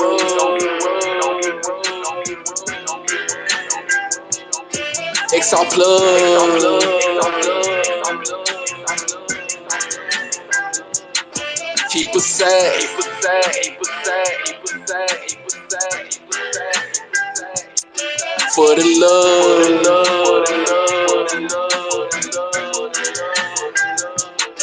they getting rugged in real life. Psyops is the real hype. Beside this cryptocurrency, they think I'm catching real gripes. I've been scammed by Bitcoin. I've been scammed by government. I've been scammed by so-called friends. XRP, that's heaven sent. You got some XRP coins that came from the depths of hell. Did you do your research? Docs the team and oh well. Did you read the white paper? Did you KYC your coin? If I cannot do those things, then me and that coin ain't gone. It's for the fruit of my lawns. These words come out like a poem. XRPL Bible, getting runs like shots from a rifle. I wanna have my own title. I wanna ball like I'm Skylar. And if I just got rug, I'm human. I'm gonna be idle. And when my tsunami comes, just know we don't need permission. And if your coin just got rug, know it was self-inflicted. I'm a big well in this mud. You could never go fishing. If only God is my judge, you cannot be my witness. Don't get rugged. I'm the XR plug. I keep it sad. Call me Terrasas. In the bed market, I'm grizzly with my cuz songs on the XRPL. I do it for the love. Don't get rugged. Don't get rugged. XR plug.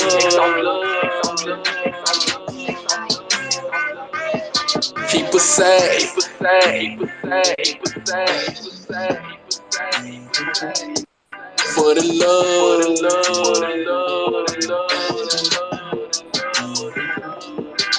If that tsunami come, if your coin just got rugged, I'm a big well in this mud. Only God is my judge. Don't get rugged. I'm the XR plug. I keep it sad. Call me Terrasas. In the bed market, I'm grizzly with my cuz songs on the XRPL. I do it for the love. Do your own due diligence and do your own research. Don't ape in just to quench your get rich fast thirst. Rug protection will help with rug prevention, because you'll be able to see the signs before it's rug time. Triangular trap tsunami.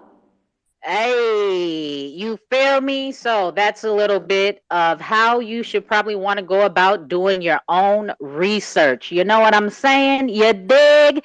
So with that being said, you see how the energy changes because I was sitting too long. You feel me? I had to get up and walk around and get live again. So with that being said, we do have Equilibrium in the house. I know that a lot of people in the community have been waiting to hear from Equilibrium. They rarely do space calls, and they've been around for quite some time. So I am pleased that they accepted the invitation and that they're willing to come and talk to us about their project. And then, as you've seen, be able to answer any of the questions that the community has for them. So, with that being said, Equilibrium.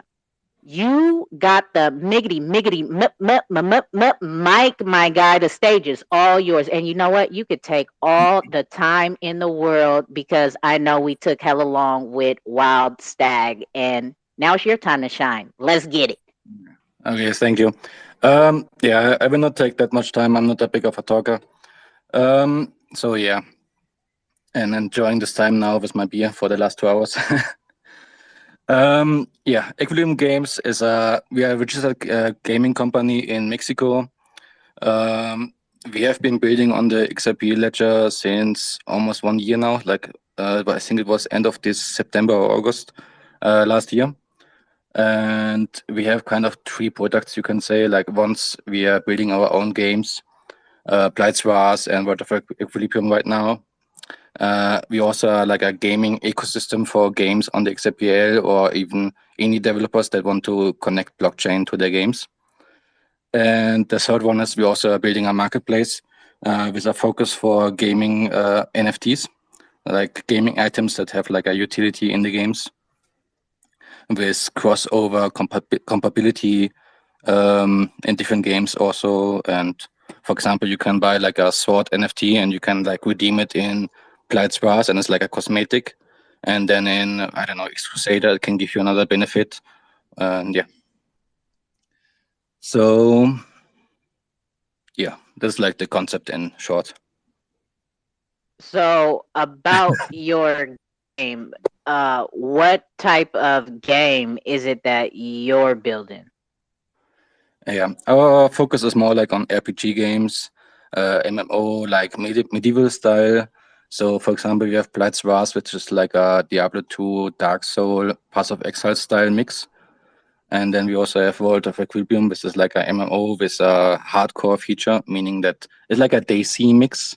If everybody knows those gaming terms, like DayZ, you have like you play once, and if you die, you need to restart again.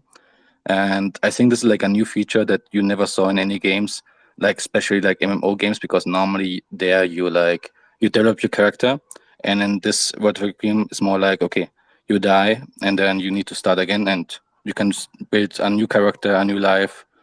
Like in the first life, you would be like a warrior, and the next one you can be just a blacksmith.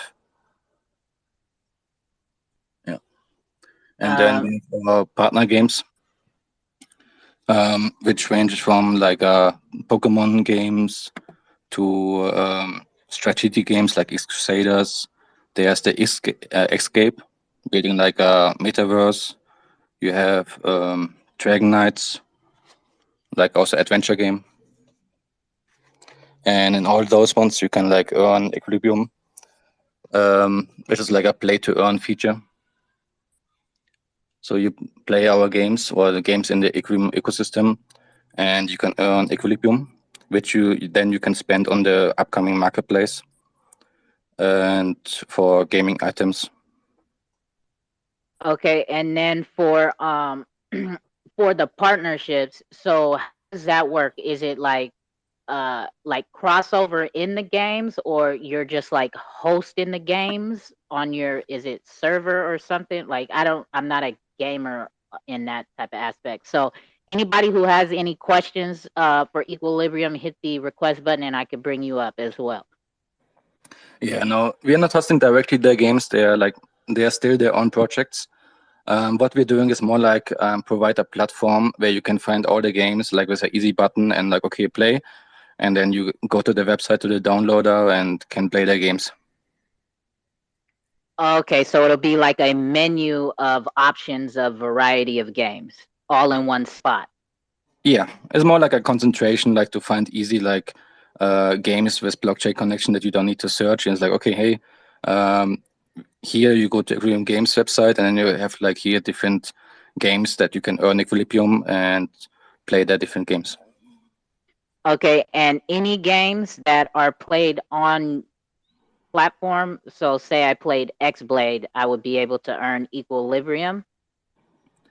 Yes, like some projects have their own, also their own currency. In those cases, we make like a mix. Like for example, X Islanders, for example, they have their own currency. So you would be able to earn like EQ in some quests, and in some other tournaments, for example, you can earn the X Islander currency.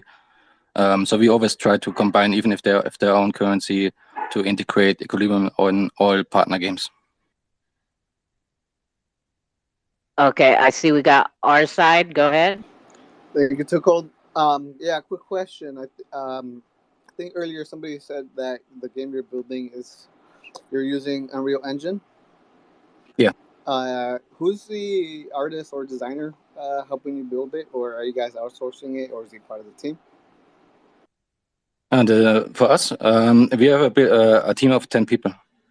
So we use some parts of the Unreal Marketplace, and some we are building our own.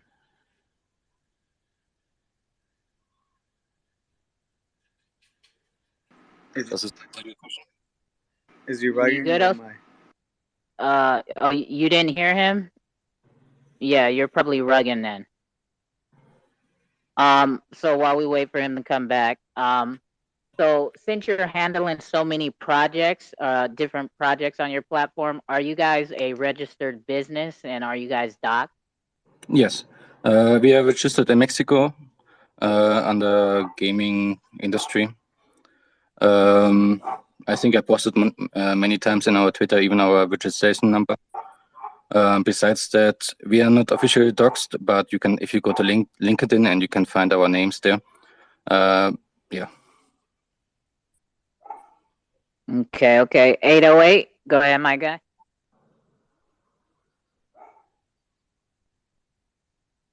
808. Are you getting rugged too?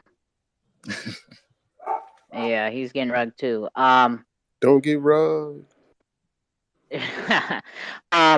So okay, you guys are doxed, and so is it with Equilibrium? So there's NFTs included, right? I mean, not included, but there's NFTs a part of the project as well. And how does that work as far as the gaming goes? Yes. So we have different games in the Equilibrium ecosystem, and each project or each games will have different NFTs which can represent different items. For example, we presented before our Uppers Armor set, which is like a cosmetic item set that you can buy. We also have, for example, land sales that give like a percentage. Like, for example, you have a land in World of Equilibrium, and if a player kills a monster there, he can earn Equilibrium. And if you are owner of a land NFT, you get a percentage in the end of the month from all the players that killed monsters there and earned their Equilibrium. Besides that, each project has their own NFTs, which has some benefits in their games, and we will be listing them on our marketplace. Okay, and then so I know this might be a dumb question, but are the NFTs like interchangeable throughout like the games on your platform? So say I got an X-Blade NFT, would I be able to use it in Equilibrium game or the Pokemon game? I know that's probably Depends on the NFT. Like, for example, if it's an all our NFTs, for example, for our games, they're interoperable. Meaning, if you buy like the Uppers Armor set, which is like a cosmetic armor that we showcased, if you buy it, you will be also getting it in the World of Equilibrium. For our other projects, partner projects, it always depends if they can integrate it somehow. For example, I guess, for example, Hodemon, the Pokemon game, if they have like a monster NFT, we can integrate it at some point, like, for example, as a pet in our games. Would be an example. or typically Xscape with their swords. We can also integrate those ones into our games. But yeah, it always depends on the NFT and which games they apply to. Oh, that's pretty dope. Wolf of God. Go ahead, Wolf of God. Thanks so much for having me up, 2Cold. I think you might ask the question I was about to ask 2Cold, but is it like you talked about that you have a game more like Diablo and games like that? Is it like, are you working on any games that if you get a item in game, like a weapon or something, that it's like an NFT that you can trade between other people? Okay. We have a difference between NFT items and normal gaming items. Like what we're building is a normal functional game, and NFTs is more like an optional for non-pay-to-win aspects. For example, like cosmetic items or extra features. Like the normal gaming items are just normal gaming items. You can trade them with other players, and if they want to pay, if it's a special item, and another player wants to pay you an EQ for it, go for it. But NFTs are more like special features that are optional.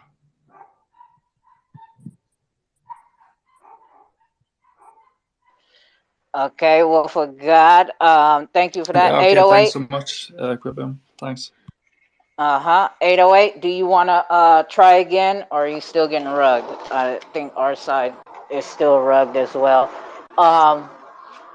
What else did I want to ask as far as the gaming goes? Okay, so is the game dependent on when XLS20 is released, or well, I guess it has to be, right, if the NFTs are a part of the game? No.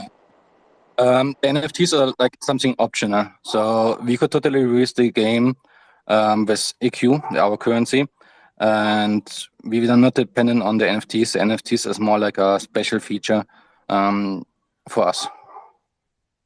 Okay, so do you guys have a expected date of the game launch, or is it like or a time, like kind of a guesstimation? Yeah. So okay. In the Xrpl ecosystem, we have right now 8 games with 6 different partners. And let me go through the list. First, we have our MMO that we are developing ourselves, is World of Equilibrium. For that, we don't have a release date yet. It's estimated like 2023, something like this. For our next game, the Diablo Dark Souls style game is Blight's Wrath, which we are expecting to go live into beta like end of the year. Beta access will be granted through our NFT if XLS20D is live at that moment. And we have Hodelmon. Hodelmon is already in alpha. There in Discord, you can find a link to play it. Xscape, Happy Cats, X Islanders, they are still in development. X Crusaders is also in development, has already some trailers outside. And Dragon Knights, they're in beta. So probably release date soon. Is there a vetting process for the games that you put on your platform? Like progress? No, he said, is there a vetting process, like Yeah. Okay, yeah, for our partners, we have kind of an internal vetting process. So we check their wallets, we check how they react socially, how they behave. Kind of their intentions, to be honest. I mean, we're not accepting everyone just because they have a gaming project. We kind of also check, how they behave. Are all the games on your platform docs? I mean, they are docs to us. I'm not sure if they're all docs to the public. I know, like, for example, most of them, we have like a call directly with them. We ask them then direct questions. We know who they are. For the public, I'm not sure how, if some probably docs themselves, Happy Cats docs themselves, Xscape also. X-Crusaders as well. It's like, I mean, he knows the koala. I'm not sure if the other ones are doxed publicly. Maybe. Okay, and then how about do you guys have a validator node? And if not, do you guys plan on running one? Currently, we do not have one. Maybe in the future, once we use more the Xrpl ledger, we will adapt one as a support. But currently, we are almost not using it. As soon as games are in development, and we have quite some expenses with our servers, so we are focusing right now on our servers before we support the history nodes. Okay, that's understandable since most of the stuff you're building is not on the ledger, right? So, Yeah.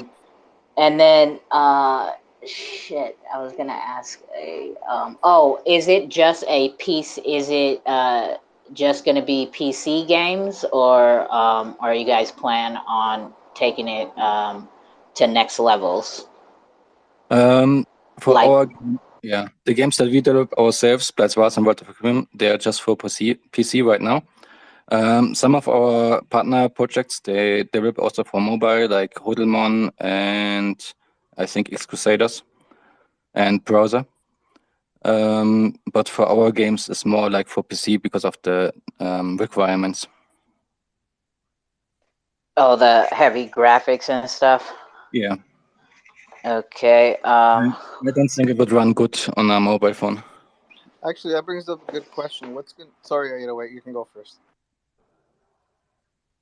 I was just Go gonna ahead, ask 808. about because you're gonna have land and building sales. Yeah, I don't know if you touched on about that. I just wanted you to get into how you go about doing that, and what do we need to know. Okay. Yeah. Mostly for World of Warcraft, since it's like an MMO and everything is on the server, we will offer different NFTs, which are like lands and buildings. For example, buildings could be an example for like a guild that wants to have their own building. So, for example, we offer an NFT guild house, and the guild can buy it, and then we would custom build a guild house for them. For example, it could be also like a blacksmith house, and for example, it would give a benefit in the game. For example, if you have a blacksmith house NFT, you would get an extra bonus in crafting, like a special level up in crafting that you can craft better items or better that have better stats. Besides that, like as I mentioned, we have the land sales, which give like a passive income depending on how many players are in that land earning equilibrium. And yeah, we will be offering the land sales before World of Warcraft goes live. So we will be offering how do you say it? A fixed passive income until the game goes live to all owners. So we'll need to wait till NFTs are viable on the Xrpl. Do you have a plan if that doesn't come to fruition, like how Ripple is asking Yeah. the other guys? I'm sorry, forgot their names. Yeah. If XLS20D or XLS20 doesn't like NFTs doesn't come to fruition, I guess at some point we would also change to another blockchain for the NFTs. Agreement, the currency will still be on XRP. NFTs, like it, just in the case that the NFTs will not happen, we would probably change it to another blockchain. But for now, we are still confident that at some point it will happen and it will be voted on.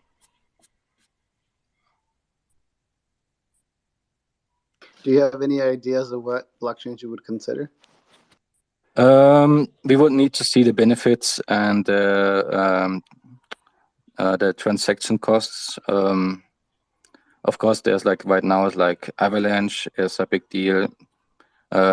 SGB, Flare, maybe depending on. We would need to see the like we have not looked in other blockchains for NFTs. But yeah, transaction cost would be a big factor, and what additional features we can bring. For example, maybe evolving NFTs or something. That what we would consider.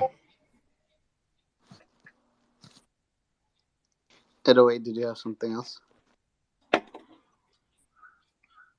Come on, where are all the gamers at in the community, man? I know a lot of y'all have been waiting for Equilibrium to come talk about their project. Like, I'm not a gamer or like that, right? So this y'all time to shine. If you're microphone shy, you can DM me and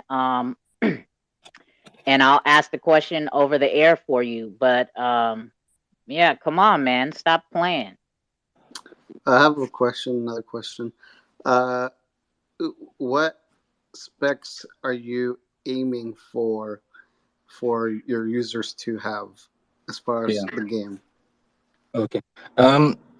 We will allow like a kind of strong downscaling. So probably you would be fine if you don't care that much about the graphics. You would be fine with a 960 or something GPU. For like for example, I tested on my private computer with ultra graphics, and I have a what is the name? Yeah, like a medium GPU. Forgot the name. So like in terms of Well, I guess my question would be, what sort of tests would you be running in order to determine the base level standard of, I guess, enjoying the game while still being able to, proactively use it? I'm assuming there hasn't really been a base standard set yet. Yeah, we kind of tested on different computers that we use personally, because in the office we have all like 3080 Ti's and E9, so it all runs smoothly. So we need to test it on our private computers. In general, like to run smoothly, a medium spec would totally be fine. Do you have a game that you could compare it to? Like, if you can run this game, you can run our game, kind of thing. Let me see. Games. I suppose another way of looking at it is, what benchmarks have you measured your game against? What benchmark installs? Yeah, we didn't test it directly this benchmark, but I think like if you have like a E5 and something like around 1060 GPU, you should be totally fine. So you need at least a modern gaming computer, pretty much. Yeah, kind of modern. You would need a super top, I don't know, 3090, but like at least kind of modern, like the last, like a typical, like not older than like 6 years to run it like smoothly. If you downscale it a lot, which would be possible, you could probably also run it on much older computers.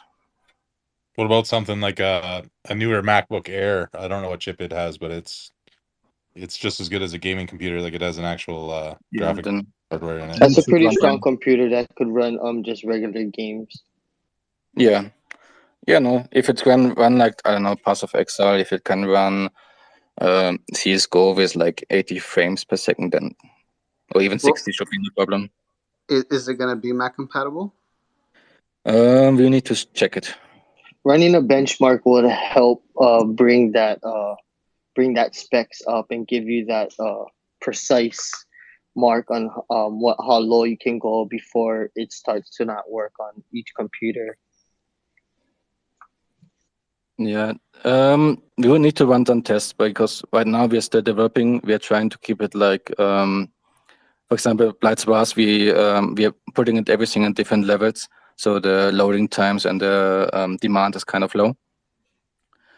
For World of Requiem will be a bit harder because it will load at least one level completely, which is kind of like you will need at least 10 minutes to run through it.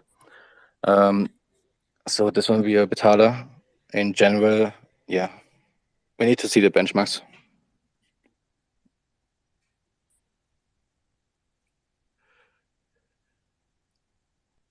Yeah, just to remember, we are a relative small gaming company. Like 10 people. We are not like a Blizzard, and we have the resources for everything. We try our best and we do what we can. So, go ahead, Collecti. I see you got your hand up. Yeah, thank you. I just want to ask two questions. So first, of course, you say Nah, you're from Mexico. you get one question, only one, okay? Okay. No, I'm just playing. I'm just playing. Wanted to ask you, Equilibrium, are you going to also offer this game in different languages? So is it going to be, because since you're from Mexico, was just curious to know if you're offering this in Spanish as well, English, obviously, and then maybe, French, Turkish, because these communities are also big. Wanted to know if that's like one of the plans. Yeah. We are registered in Mexico. I live in Mexico, but I'm originally from Germany. If maybe some noticed the accent. Oh, I'm from Germany, man. Awesome. Yeah. For in the beginning, we'll be only offering it in English, but we plan to also translate it to different language in the future. Awesome, great. And one last question. So I've seen many different games also on different blockchains, and unfortunately, a lot have failed because they didn't plan any revenue or income stream, like a sustainable income stream. It was only issuing tokens and or let's say through basically through high inflation and giving rewards, but money wasn't coming out like from outside.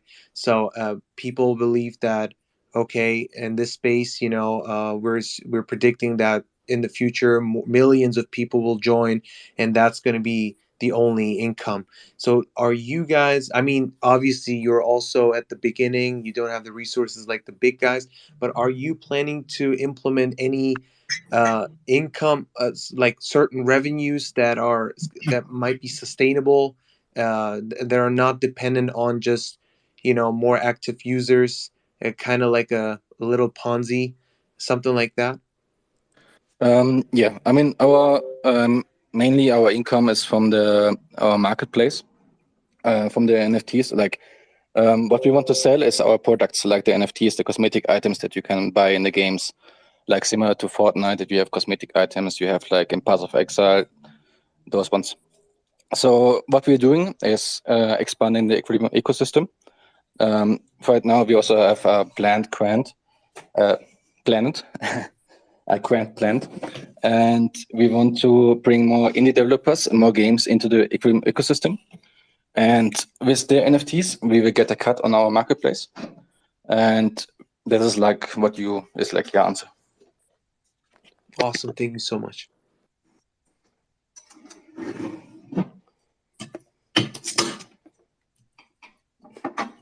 Go ahead, Wolf of God.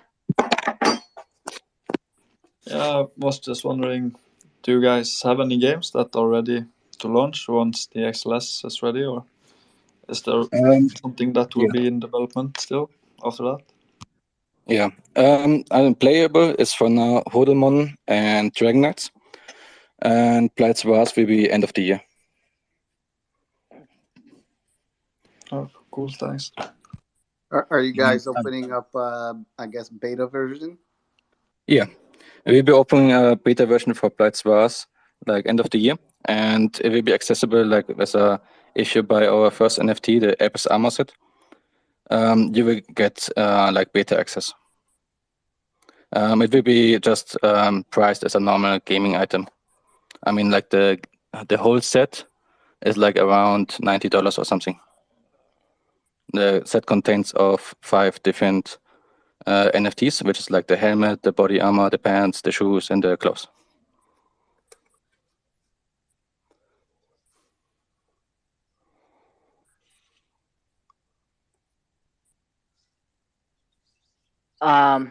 Okay. Anybody else got any questions for Equilibrium? Oh, so I wanted to ask this. So you said you're a small gaming company. Were you a gaming company before this project, or did this project make you a gaming company? Yeah, this project makes us an official gaming company. we've been like me and the founders. We've been playing games and developing games in our free time, and we started with World of Warcraft some time ago, like 2 years ago. But it was almost more like a hobby, and then in the end, we decided to make it our real work. I mean, we quit our normal jobs and said, okay, let's go full time in it, and we started working like as an official gaming company.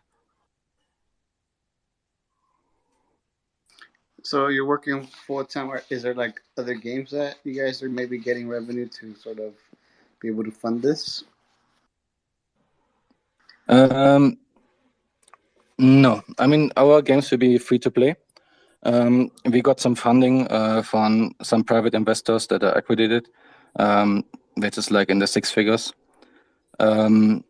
Besides that, we mostly use our own funds. We've been in blockchain for some years, many years, like the last 3 bull runs, and we make enough money to support ourselves for many years to come.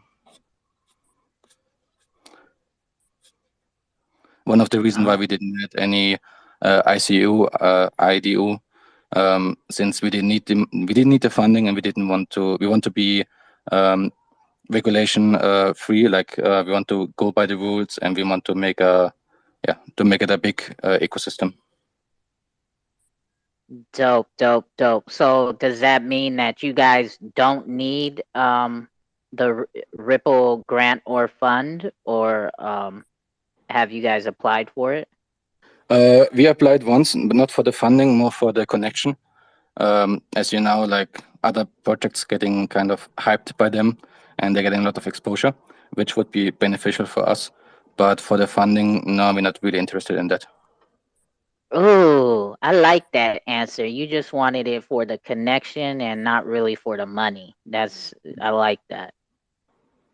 And that's understandable, because that is what is really going on, right? The projects that do get funded, right, as far as a grant or the grants, they do get a bit more exposure and a bit more attention, right? So shout out to you.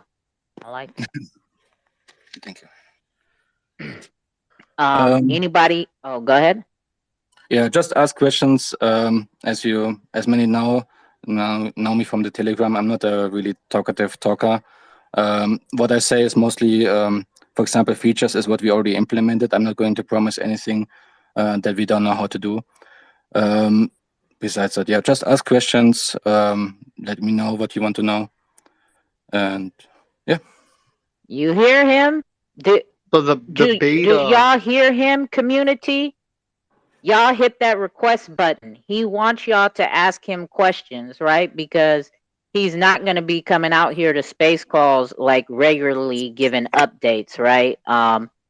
Which is understandable. He says he's not a public speaker, right? He's being very open and transparent about it. So I'm pretty sure we'll hear more about updates through his tweets and whatnot. So now is your fucking time to be able to ask the man himself behind the project itself.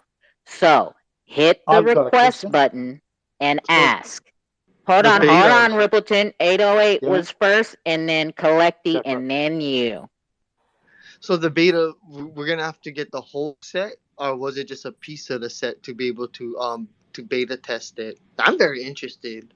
I actually have a bomb ass computer that will be able to handle whatever it pushes. Yeah, the beta access will be through the whole set. Through the whole set. Hey, Clearbeam, a quick question for you, brother. Are you also currently living in Mexico, or are you living in Germany? No, I'm living in Mexico.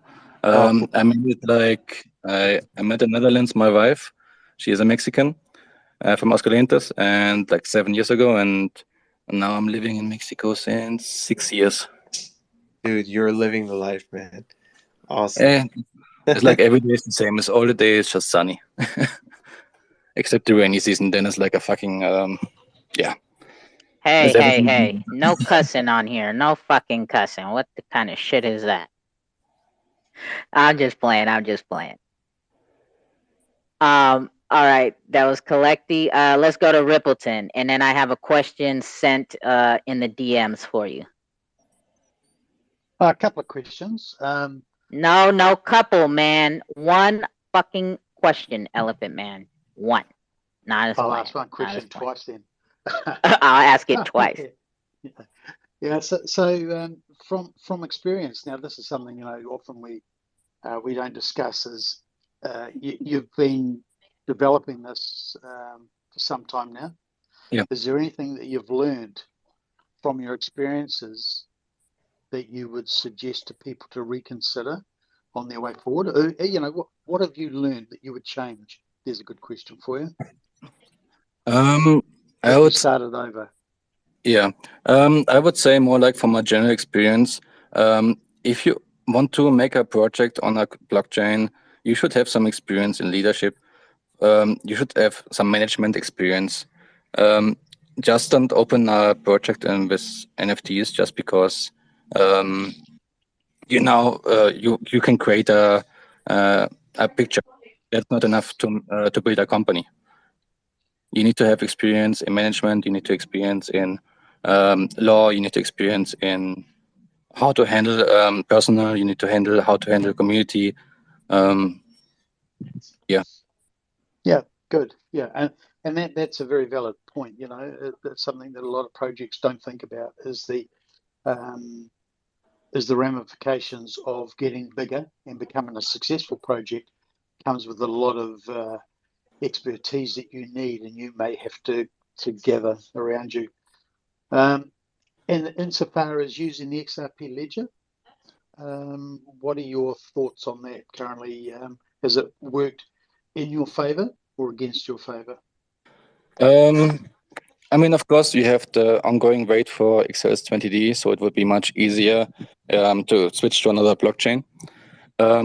We are not going to switch for now, of course, because, I mean, I've been personally an investor in XRP since many years, and I believe what the XRP ledger can do.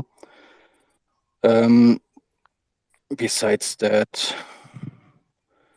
I think the community is great. Like, if you go to the Discord, you can find many answers. Like, if you have any questions about how something directly works, how to connect with C++, how to, so it's, I would say. So I take it you've used the testnet functionality of XLS20 fully and integrating and all working as you thought and had envisaged?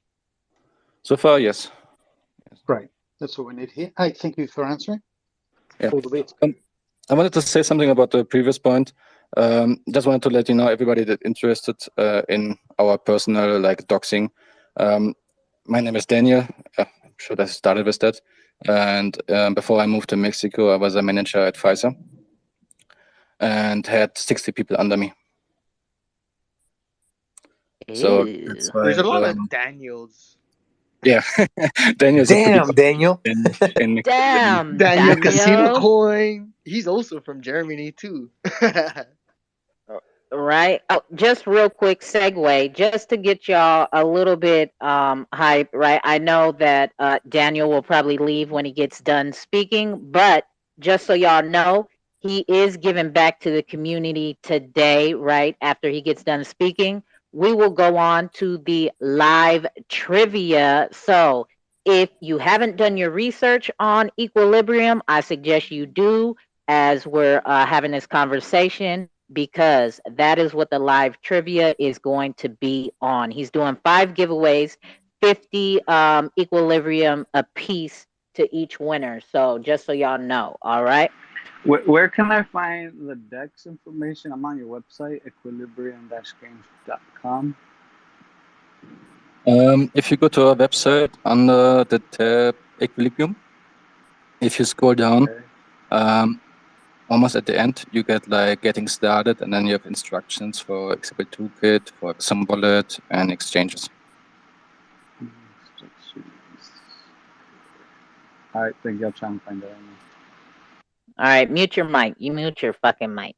All right, so I have a question in DMs that was sent to me. It said, can you ask Daniel if they received 2 million in funding a couple of months ago.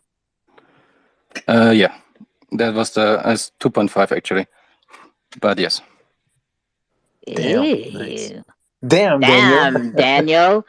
I keep skipping over this guy. I'm like I can only see so many people on my screen at once. Demon, I see that one of my co-hosts has pulled you up. So go ahead, Demon, get on in there with your question, my guy. Again, if you guys have any questions for Equilibrium, aka Daniel, Daniel, hit the request button. I'll bring you on up. Hey guys, it's D Money here. Quick question for Daniel. I know that the Blight's Wrath and World of Equilibrium are both free to play, but are they still free to have fun and free to win?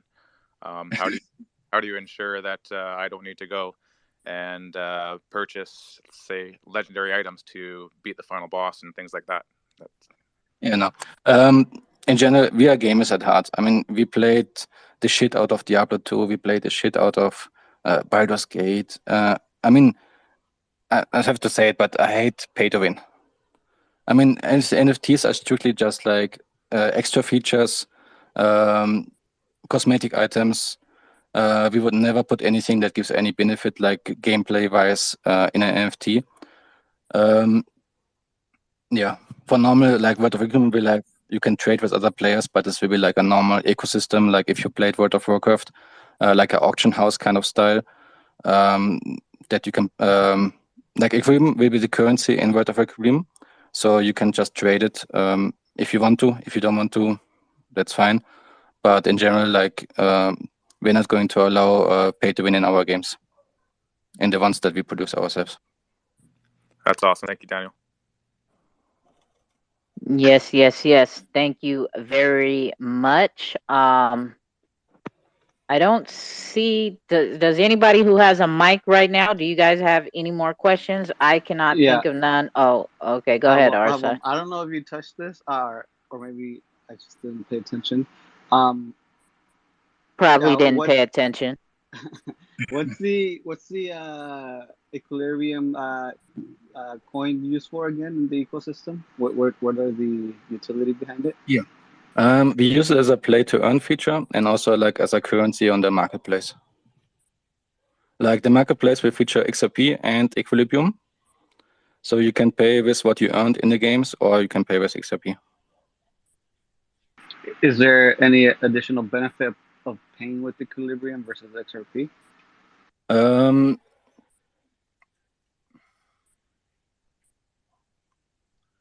We had planned before like a discount, but I think we need to strike it because it would kind of like you could trade with yourself and just make money with that. So yeah, probably we need to strike that. We had planned like a 15% discount if you pay with Equilibrium. But if you trade the NFTs with yourself and then go to the DEX, you can just crash the price and make money for yourself. So probably it will just like a currency. Okay, so I'm not really a gamer, so I don't understand how all this buying armor and accessories works. Like, would you be able to rent it out? Like, would that be a possibility, or do you have to sell it? You can sell it on the marketplace for renting out. There are like different projects that are like guilds. And those ones, they already contacted us, different ones. They want to buy different NFTs and then rent it out to their community. For us, ourselves, we were not offering that feature, but there are different gaming guilds, you can say, like communities that have planned to do so. Okay, and then also with the marketplace, damn, what was I gonna ask about the marketplace? Yeah. In general, like the marketplace will feature gaming items from our games and our partners, but also we will have like an all section for everybody that wants to list on our marketplace. In general, we try to focus more on the gaming side, but for example, if you're a gaming project and you want to list your NFTs on our marketplace, feel free to do so. You don't need to be partnered with us. partners is more like a special promotion, like it will be featured in the marketplace as an extra tab. It will be like easier to access, but it will be, the marketplace will be open for everybody. Okay. I got a question in my DMs. It says, if you are to create NFTs on another chain, but still use the EQ token on the XRPL, then how will people hold their NFTs if they do not use the specific network wallet? And how can they purchase NFTs with EQ if they can't receive? Will you be a centralized platform? Okay, let me go through those questions. In general, you would just hold the NFT on another wallet. And in general, we just take for example, with the Xrpl or Blender so far, we just get a token ID. Like we have our NFT token IDs and our servers requesting which wallet has this NFT. And then we check it with our database table. Okay, this player has this account, this wallet registered to him. And so the server gets that NFT, or the player gets the NFT in his inventory. If it's on another blockchain, it's the same principle. Like you just request it via the blockchain, who's the owner of this NFT. For payment, it's just I think like you can pay in different. There are multiple examples where you can pay in different or like over cross payments. For example, Gala Games has Gala as a payment. You have also Bitcoin, Ethereum. We would just handle this on our marketplace. Like you can just, we would probably hold the NFT that we want to sell, like a cosmetic item. And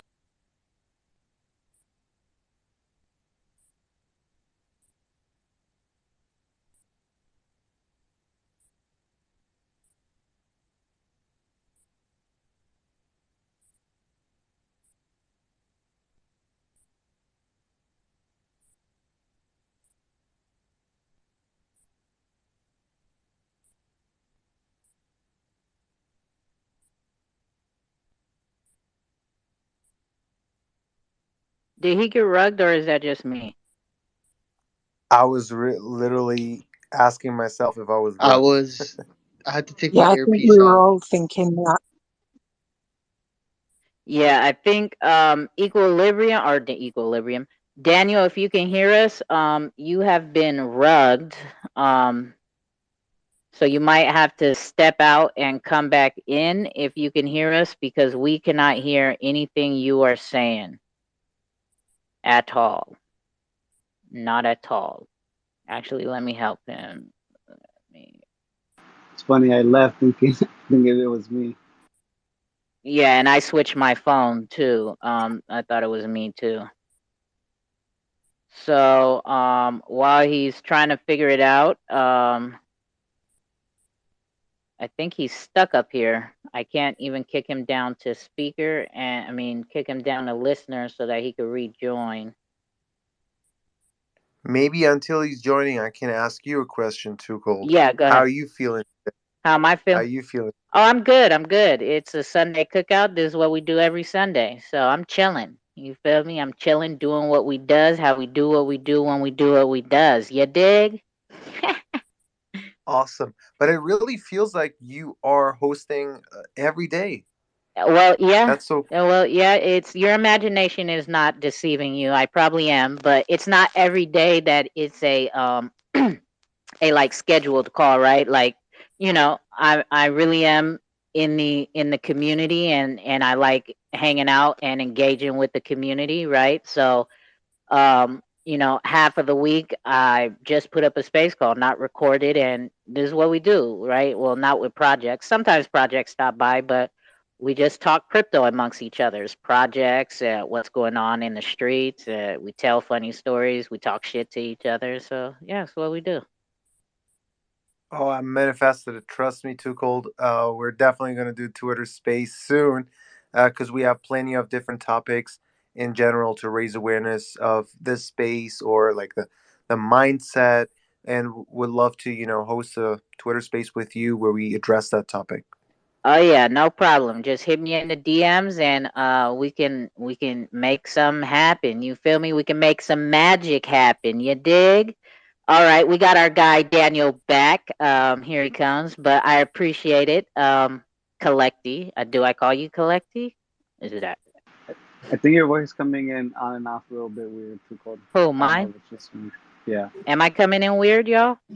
Our side has a lot of problems, and so I don't want to trust his word. Am I coming in weird for anybody else? You No, sounded it's fine. You've been G with me. It's all.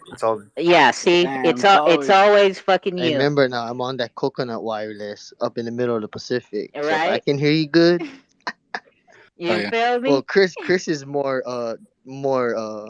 yeah, He's more like in the woods, like fucking yo yeah. He got school. some plenty No, interference where you he's Ah, at. rugged badly, and oh, I all ended up right. having to shut down and come back in. No, I didn't rug. You rugged. Everybody else can hear me clearly, and it got fixed when you left, right? So that's you, not me. As relationships end, right? It's you, not me, Rippleton. You on that coconut wireless too? All right, we got our guy Daniel back. Who was asking the question before he got rugged? I forget. And no, my phone I was gonna my phone ask battery was empty. about Oh, yeah. Phone calls coming in. That does. It takes you out. Oh, go ahead. 808.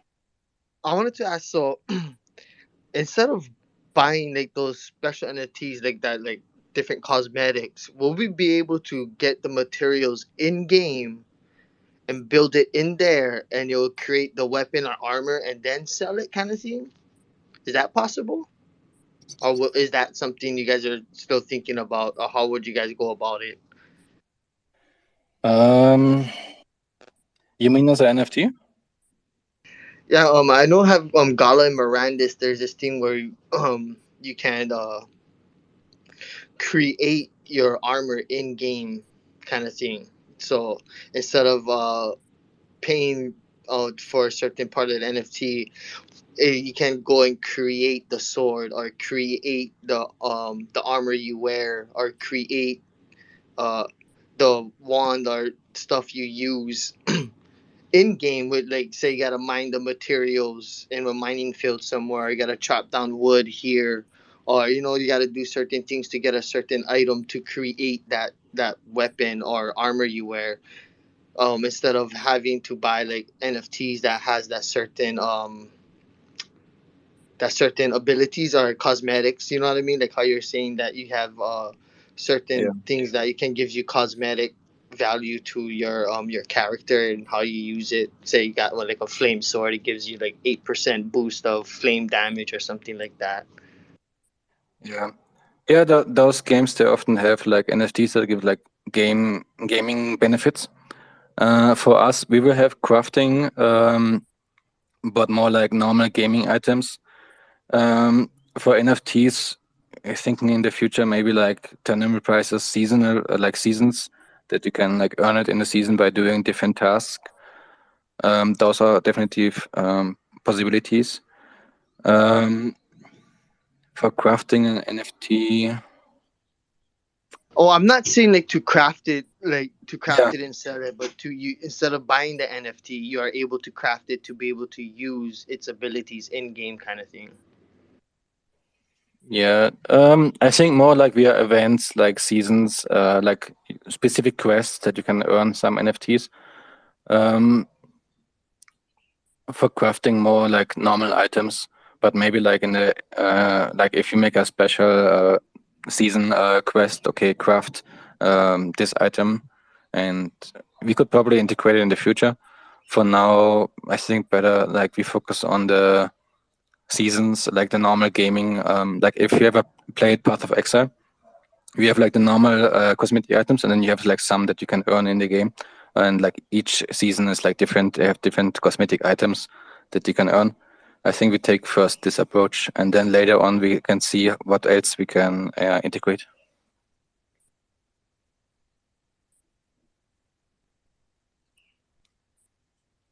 How about them apples? 808. Sorry, what was that?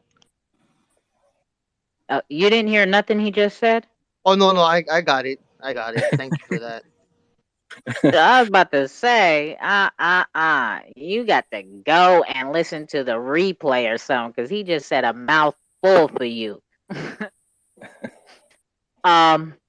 So, yeah, I think I'm like, that's as far as I can go gaming wise. I'm not really a gamer, as I keep saying, and I don't know what other type of gaming questions to ask, but I feel I've asked all project related questions that I could possibly ask. So, this is your last chance, you guys.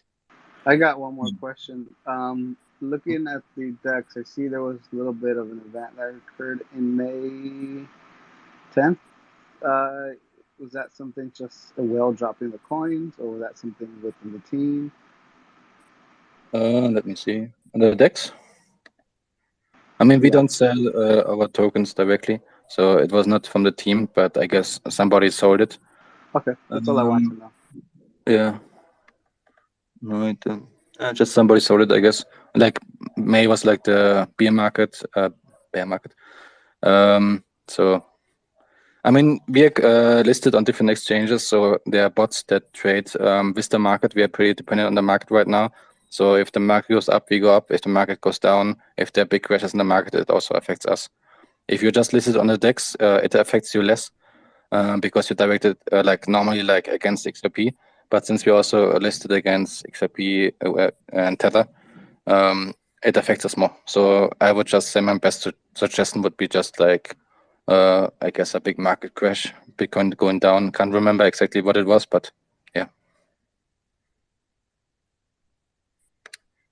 Thank you. All right. So, let me call out Mr. O. I see you in the audience. You were the one who was very impatiently wanting to hear from Equilibrium. You don't have any questions that you would like to personally ask, since you were trying to hurry us along to get to them? Now is your chance. All right?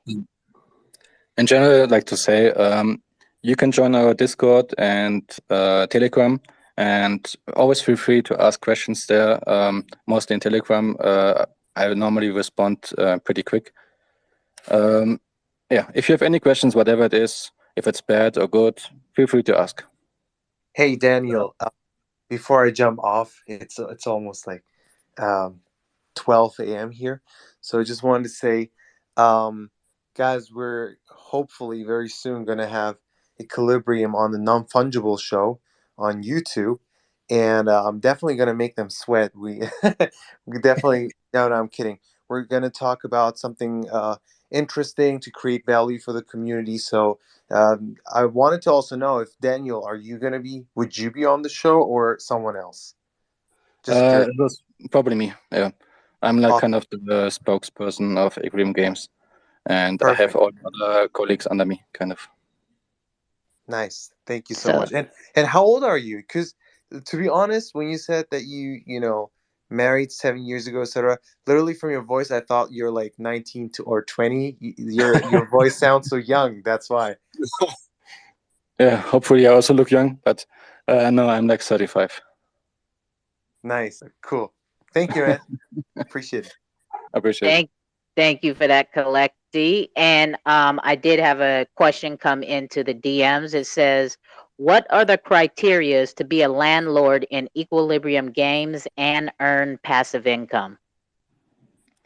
Yeah, as we sell them as an NFT, there are no really requirements except that to buy the land NFT once it goes live. Yeah, that's all, kind of.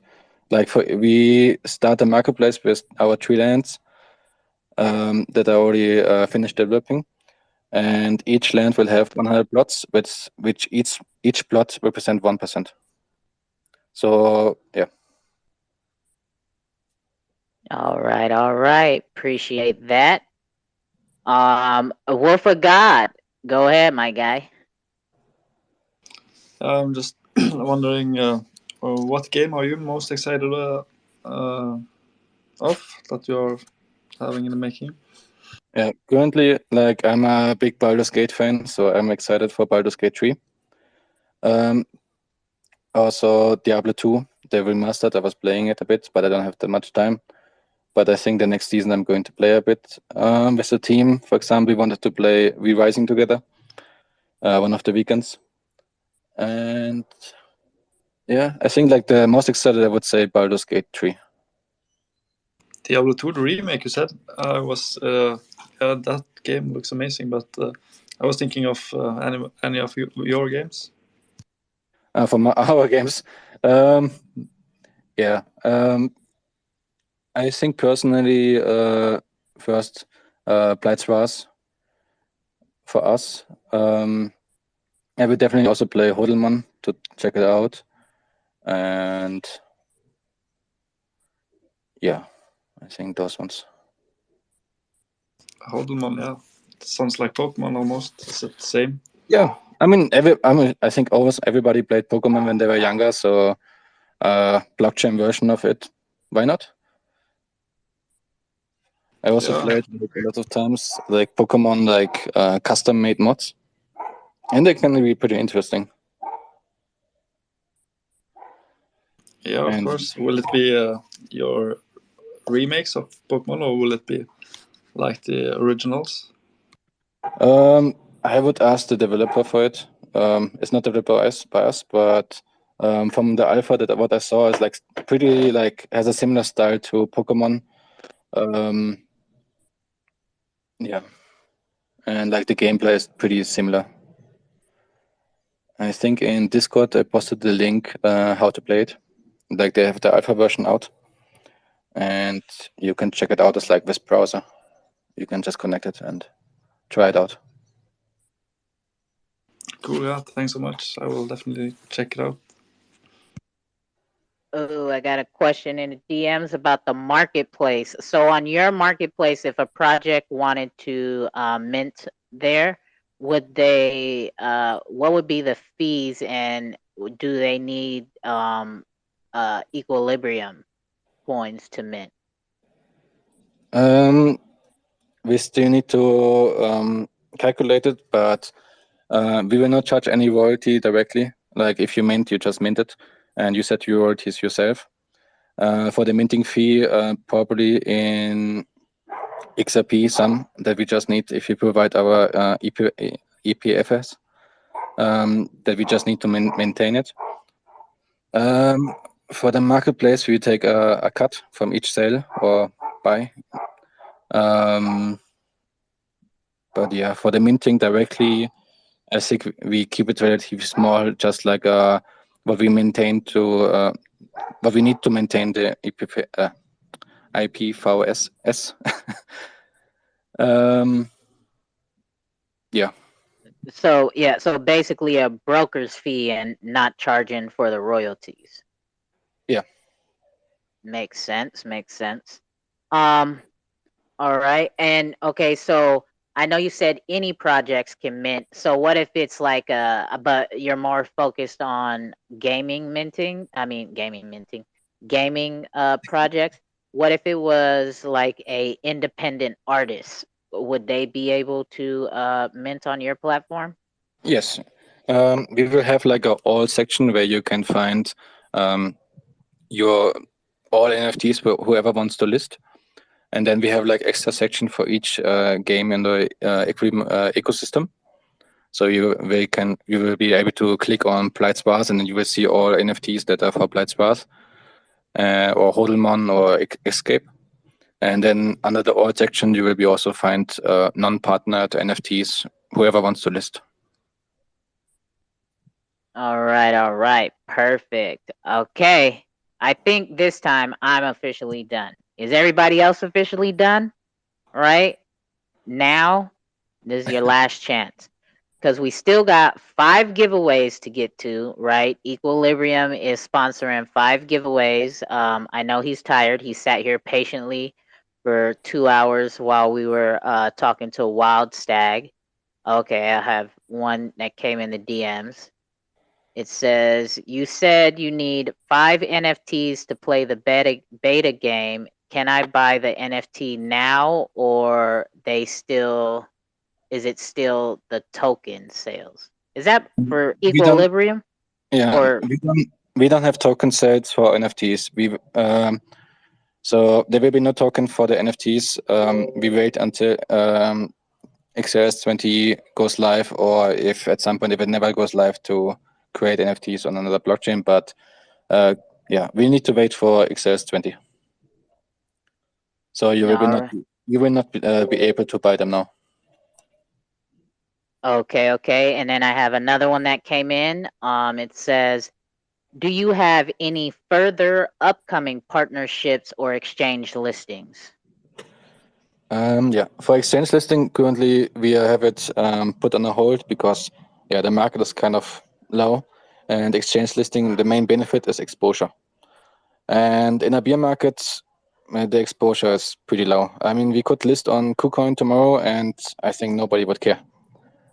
So we wait for bigger listings until we have better market conditions, like more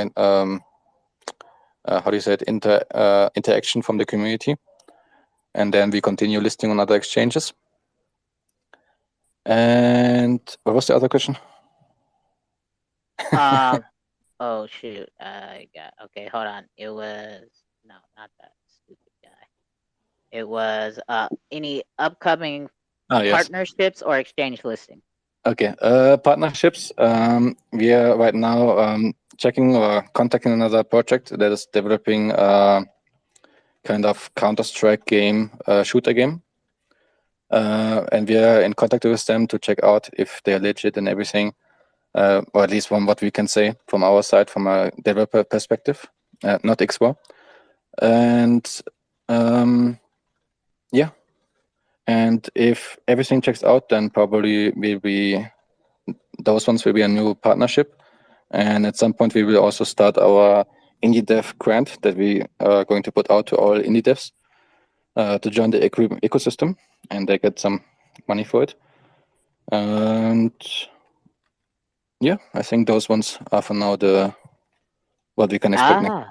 That's dope. So you guys are going to eventually put out your own grants. You said indie dev grants. Yes, like indie devs is kind of hard to make money or to get exposure. And you often see, like in Kickstarter, like help us develop the game, and you get and they get like 75,000. So we will be offering something similar for indie devs, and we will bring them to the ecosystem. All right. Dope. Are we our gonna side, yeah, I see our side, and then I have another DM'd question. Are we gonna be able to use Equilibrium to buy the NFTs? No. Okay. Yes, you can. You can buy NFTs with Equilibrium. Yes. Any NFTs or just Equilibrium NFTs, like your partnerships as well? Yes, all on the marketplace. We will have Xrp and Equilibrium as an official currency. So you'll be able to buy NFTs that even not partnered.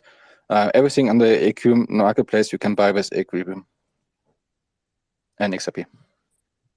Okay. Cool. A DM'd question. It says, are you guys working on XRP? No. We are working with Xrpl coins. XRP who? Xrpl coins. They have also XRPL coins. Oh, okay. Yeah. We work with them closely for some projects. For on XRP, we didn't have any contact yet. Okay. What's that partnership entail? Well, I don't know. I'm not too familiar with XRP coins. XRPL coins. Yeah. We are mostly game developers, so they help us with specific functions for the XRPL. For example, I don't know if I can say it, but one member is the XRP dev one of them. So they help us, like we can ask them specific questions, and they can help us, for example, for hooks or something, if you want to implement those ones in the marketplace for royalty cuts or fees. And yeah.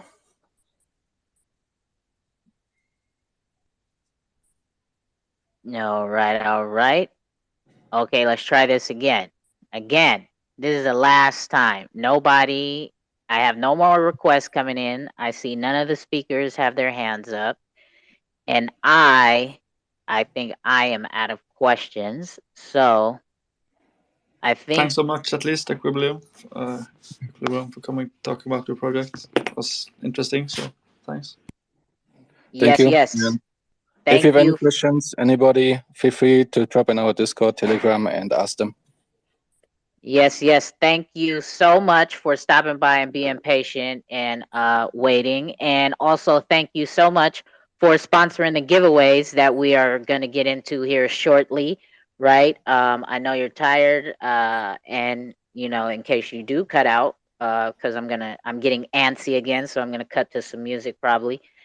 Before we get into the trivia, but I just want to thank you very much for your time and for pulling up and speaking with the community and answering all of our questions, right? And just being out here, even though you are not a public speaker, that is, I'm grateful for you stopping by and coming. Thanks. Glad to be on the show. Yes, yes. So with that, you guys, I guess we are done with Equilibrium. Again, there is 5 giveaways that Equilibrium is sponsoring, okay? And it's going to be live trivia. It's not a retweet or tag this person or that person. That's not how we do things around here.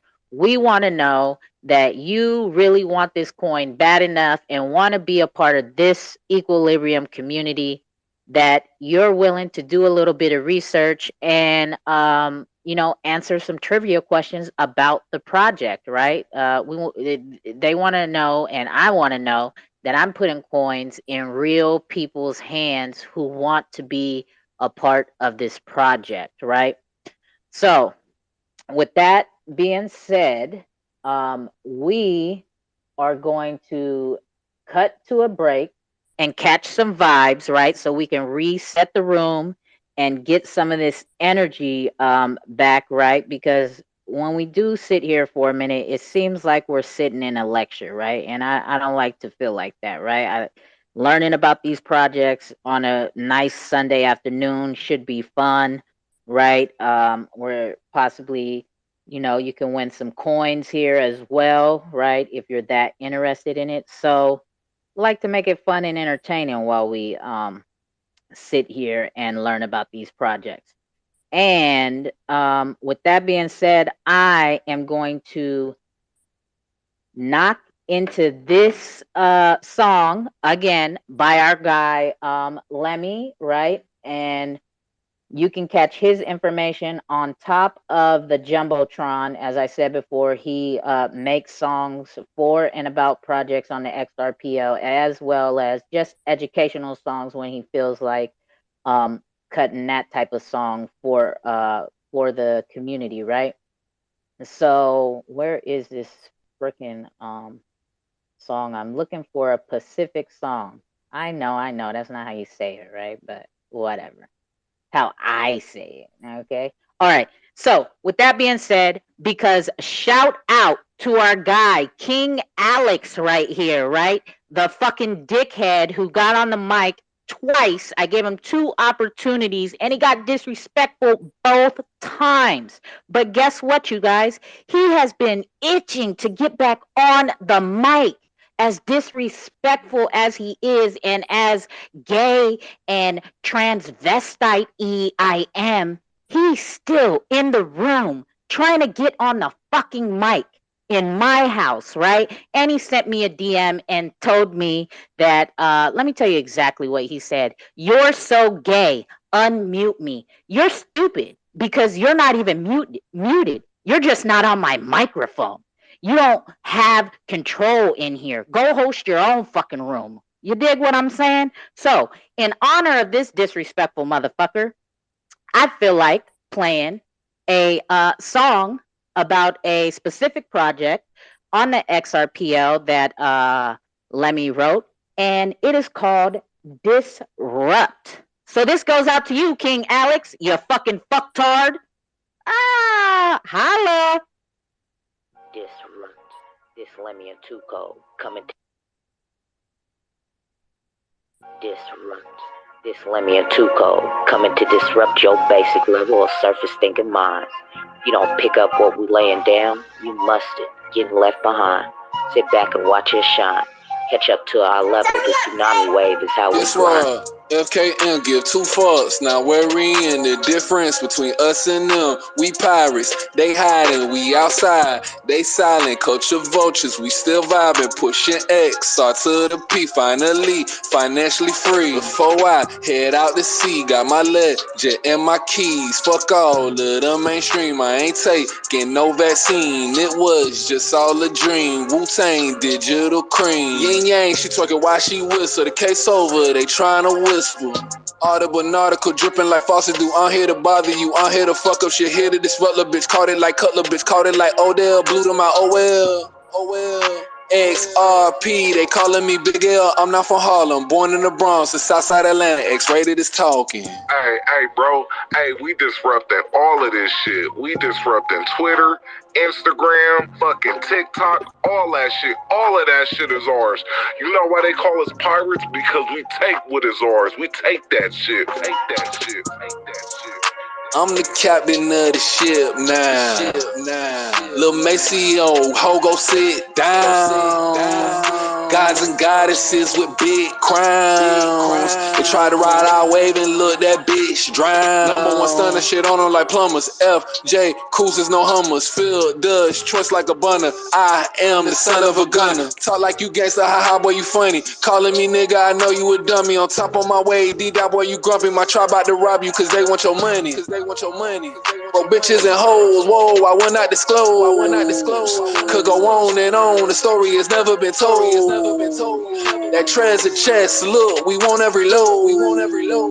That FKM, whoa, is digital gold. FKM give two fucks. Now we're in the difference between us and them. We pirates, they hiding, we outside. They silent, culture vultures, we still vibing, pushing X, R to the P, finally financially free. Triangle of trapping, no capping. Fuck mainstream, we don't need that shit to truly shine. We grab that motherfucker and we put that motherfucker in our pocket cause it's ours.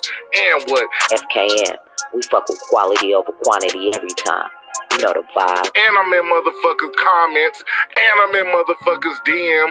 Banging on motherfuckers on some fuck mainstream shit. On some FKM shit. And what? Somebody stop me, yeah. Disrupt. That's what we do. FKM. We stay true. Fuck mainstream through and through. Through and through. Through and through. Triangular trap tsunami. Hey, you feel me? That's the energy I was feeling. Keep looking at this request button right here from this goofy guy right here, right?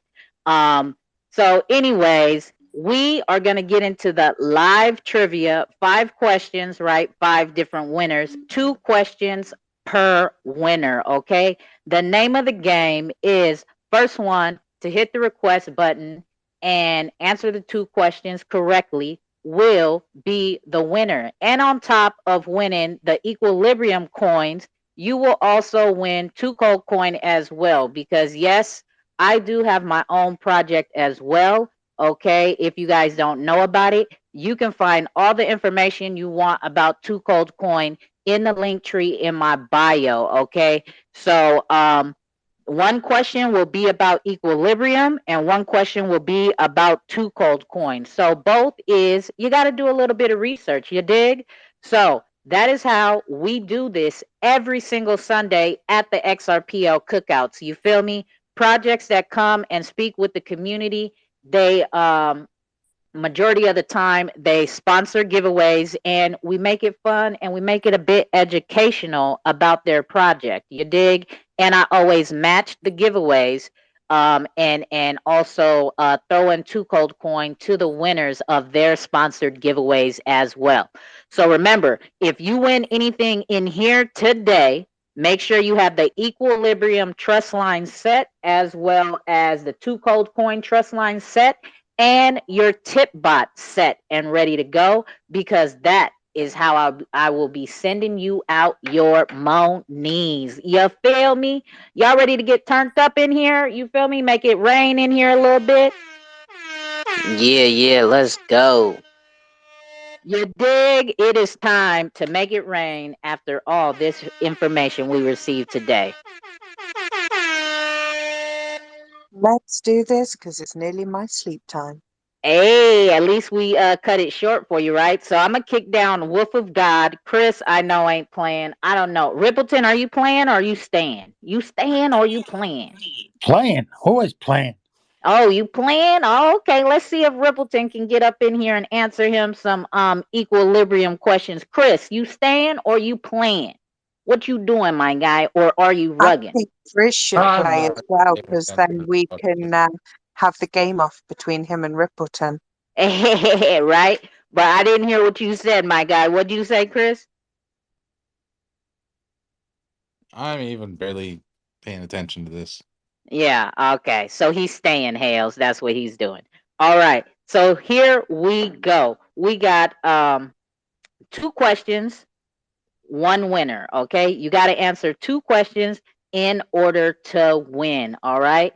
So, your first question here is how many games are developed on the Equilibrium ecosystem? How many games are developed on the Equilibrium ecosystem? And question number 2, is 2Cold Coin a NFT project? Is 2Cold Coin a NFT project? Okay, and let me add this rule to it. Because we have, this is our guy and he knows the rules, Dominic, right? He be ready, he does his homework, he watches my tweets. He understands what we do here every Sunday and every other calls that I put up, right? And if there is a gift box next to a project, that means there is going to be some live trivia on that project. And he goes and he does his research and he comes ready in these cookouts. But because of him and how ready he be, we as a community in here have decided to give everybody a fairer chance because he's quick on the trigger as well. That when you Yeah, he's up win, here already. right, he's ready to go. That when you win, you do have a cooldown period to you just have to sit out the next question to ensure that we give everybody a fair chance, right? Because Dominic will sweep all this shit from out under you. I promise you he will. So I'm doing y'all a favor. So just know that if you do win, that you will have to sit out the very next question, but then you will be released. So Dominic, what do you got, my guy? Did you do your research? Yeah, so on their website, I see that they've listed 8 games, but there are only 2 games that they developed, and it's World of Equilibrium and Blight's Wrath. And then 2Cold Coin is not an NFT project; it's the first fan token on Xrpl. Dominic for the W, coming through for the first win of the day. Let's go. Hell yeah, let's go. Winner, winner, chicken motherfucking dinner. Yeah, you did that. You feel me? Dominic be coming through. He knows what time it is when it is a cookout. You feel me? So congratulations, Dominic. You have won the first giveaway of the cookout for the day. All right. So let's go to question number 2. Okay. Question number 2. Again, 2 questions. 2 questions, 2 answers. Okay. Can you earn equilibrium in all games in the equilibrium can you earn can you earn EQ in all the games in the equilibrium ecosystem? Can you earn EQ in all the games in the equilibrium ecosystem? And question number 2 is what 2 projects are in my link tree? What 2 XRPL projects are in my personal link tree? Okay, those are your 2 questions. All right, Let's That go. second one's a new question as well. Yes, it is, because you know the vibes. I'll explain why Yeah. later. And our side is up first, and then if you don't get it, Rippleton gets to come play. You feel me? Rippleton, you're moving too slow. You're moving like an elephant, my guy. Our side, what do you got for me? I'm looking at their white paper, and Features of Equilibrium Games does have play to earn checked, and the two projects are Xrpl and Combat Kanga. Wait. So play to earn, but you didn't answer the question. Can you earn equilibrium in all games in the equilibrium ecosystem? Yes, you can earn passive income. If that's what they're, yeah, I'll go with yes. Okay. Why you just can't say yes, you can earn in all games? But name the two projects on the link tree. Combat Kanga and Xrpl. All right. You think you got that? Oh no. No, I'm just playing. Hell. Alright, yes. You came through, my guy. Our side coming through with the win for the second EQ of the game. Yes, you can earn equal EQ in all games in the equilibrium ecosystem. And yes, the two projects in my link tree are Combat Kanga and Xrpl. You know why? It is because I am the ambassador for both of those projects. So you will be able to find their Twitter page information in my link tree, because I take my ambassadorship seriously, right? So you can be able to come to me and ask me questions about these projects, right? I don't shill it, right? I really do believe in these projects, and I've been a part of the communities for quite some time. And yes, so I put them in my link tree as well, right? So our side, you sit right there and don't you touch nothing on my desk. You feel me? If you touch anything on my desk, I'm gonna spank your hand with the ruler. You feel me? She thinks she's going to spank your hand with a ruler, but I've already pinched it. Right? Hale's got my back. You feel me? So, question number 3. We are getting into question number 3 for equilibrium games, right? When was equilibrium created? When was equilibrium created? And question number 2 is what space call do I host on Monday? What time and with who? What space call do I host on Mondays? What time and with who?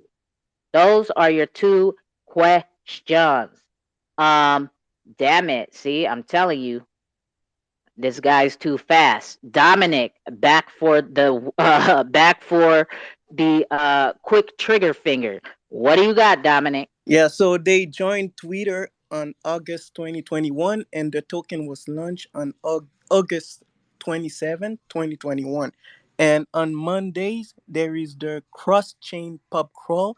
It's bi weekly at 5 p.m. EST, co host Gorilla Jakes and Hills. Coming through for the W again is Dominic, right? Yes. You Equilibrium did create their game in August 2021, okay? And yes, that is the Monday calls bi-weekly with Hales right there, and our guy down there, Gorilla Jakes, are my co-hosts, bi-weekly Mondays at 5 p.m. Eastern. It is the cross-chain pub crawl space call, which is tomorrow is the bi-weekly Monday. So tomorrow I will be hosting a cross-chain pub crawl. As soon as we get done with this cookout, I will be releasing that information of who is going to be at that pub crawl tomorrow. We're going to have 3 projects from 3 different blockchains coming to talk to and with the community to learn about their projects as well as a little bit about their blockchain, right? Because I'm well versed on the Xrpl. A lot of the community that comes here to these space calls are well versed on the Xrpl, and a lot of the community has started asking if I would start doing cross-chain space calls to learn about other blockchains and other projects on other blockchains. So the community asked, and I try to make it happen. You dig? So thank you, Dominic, for coming through with that W, right? Two more Just to to make go. sure Jakey knows, it's 5 p.m. Eastern, Jakes. You need to be there. Yeah, Jake's the co-host who might be late. It's 5 p.m. Eastern, your time, okay? Eastern, 5 p.m. All right? So with that, we got two more giveaways, so let's get to it, right? So question number 4. Can everyone mint and list on the Equilibrium marketplace? Can everyone mint and list on the Equilibrium marketplace? And question number 2 is, aside from Lemmy, who is on the 2Cold coin song? Who is on the 2Cold coin song? Those are your two questions. Uh-oh, here we go. We got our side coming through. They're sweeping it up. Y'all is sleeping. Y'all moving too slow. Too slow, like some elephants and some turtles. Nah, Chris, you said you wasn't playing, man. You can't raise your hand and be on the mic. That's not how we do it. OC, what do you got, my guy? Yeah, I have the answer for the first one, but I forgot the question. The second question, it's Kamikaze Illustrator. And yes, you can. Anybody can mint and buy on the marketplace. Yes. All right. All right. Is that yes. Coming through. Coming through. Hell yeah, let's go. Winner, winner, chicken motherfucking dinner. Yeah, you OC did is that. taking it away for question number 4. Congratulations to you, my guy. Last giveaway of the day. Okay. Last giveaway, last chance to win 50 Equilibrium coins on top of some 2Cold coin. Okay. Question number 5 is, what is the focus for the Equilibrium marketplace? What is the focus for the Equilibrium marketplace? And question number 2 is going to be, who was at the last, no, not the last. Did I post that other one? No. Question number 2 is going to be, who was on the first Syndicate Women in Crypto space call? Who was on the first, which guests were on the first Syndicate Women in Crypto space call? All right. Those are your two questions. The Syndicate Women in Crypto space call, who were the guests? And question number 2 is, what is the focus for the Equilibrium marketplace? Let's go. Come on, y'all. Don't fail me now. You feel me? Let me see. Do I need to find this music to play for y'all? Because I feel like y'all may be moving a little bit slow. You feel me? Let me Nuh-uh, Chris. You said you wasn't playing. You said you wasn't paying attention. All right, you know what? You moving, ain't nobody moving fast enough. Go ahead, Chris, and then we'll go to Dominic after you. Dominic, just hit the request button. What do you got? All right. What was the first question again? What is the focus for the Equilibrium marketplace? Probably in-game content, and then the second one is Amber Heard.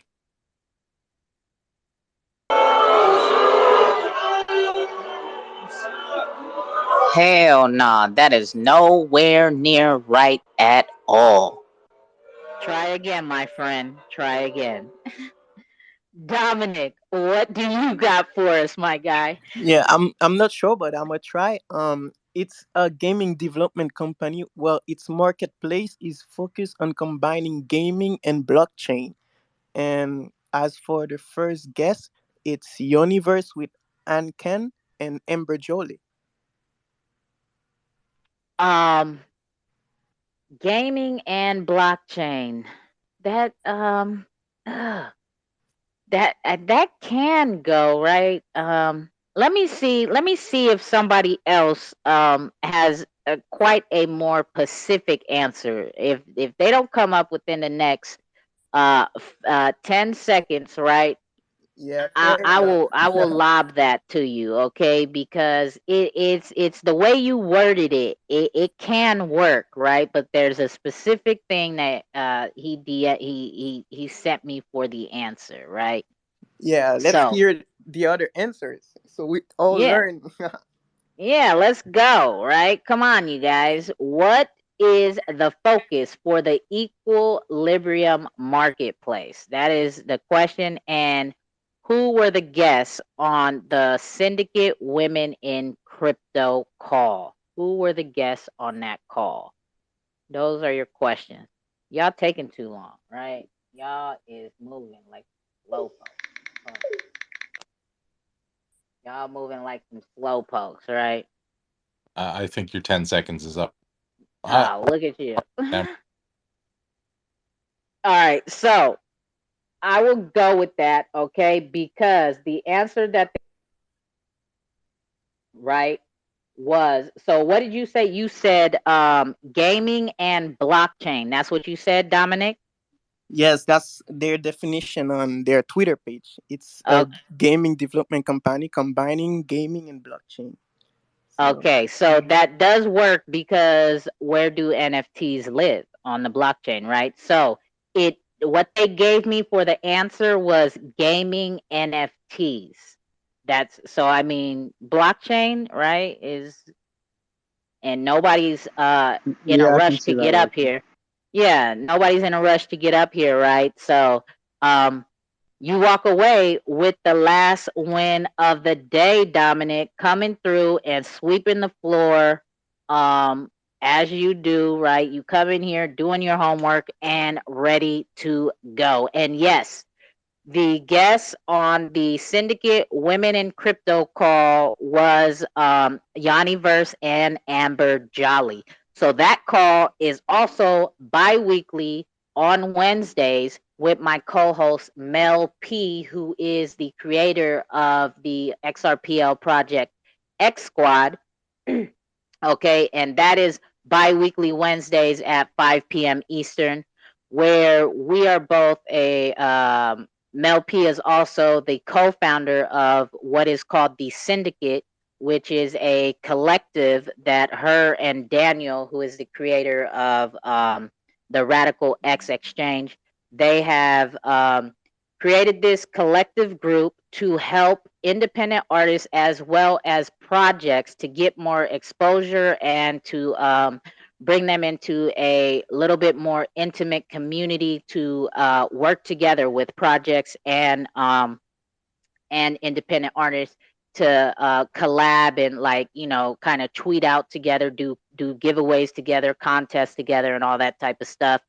And the syndicate will also help promo on all types of different social media platforms, right?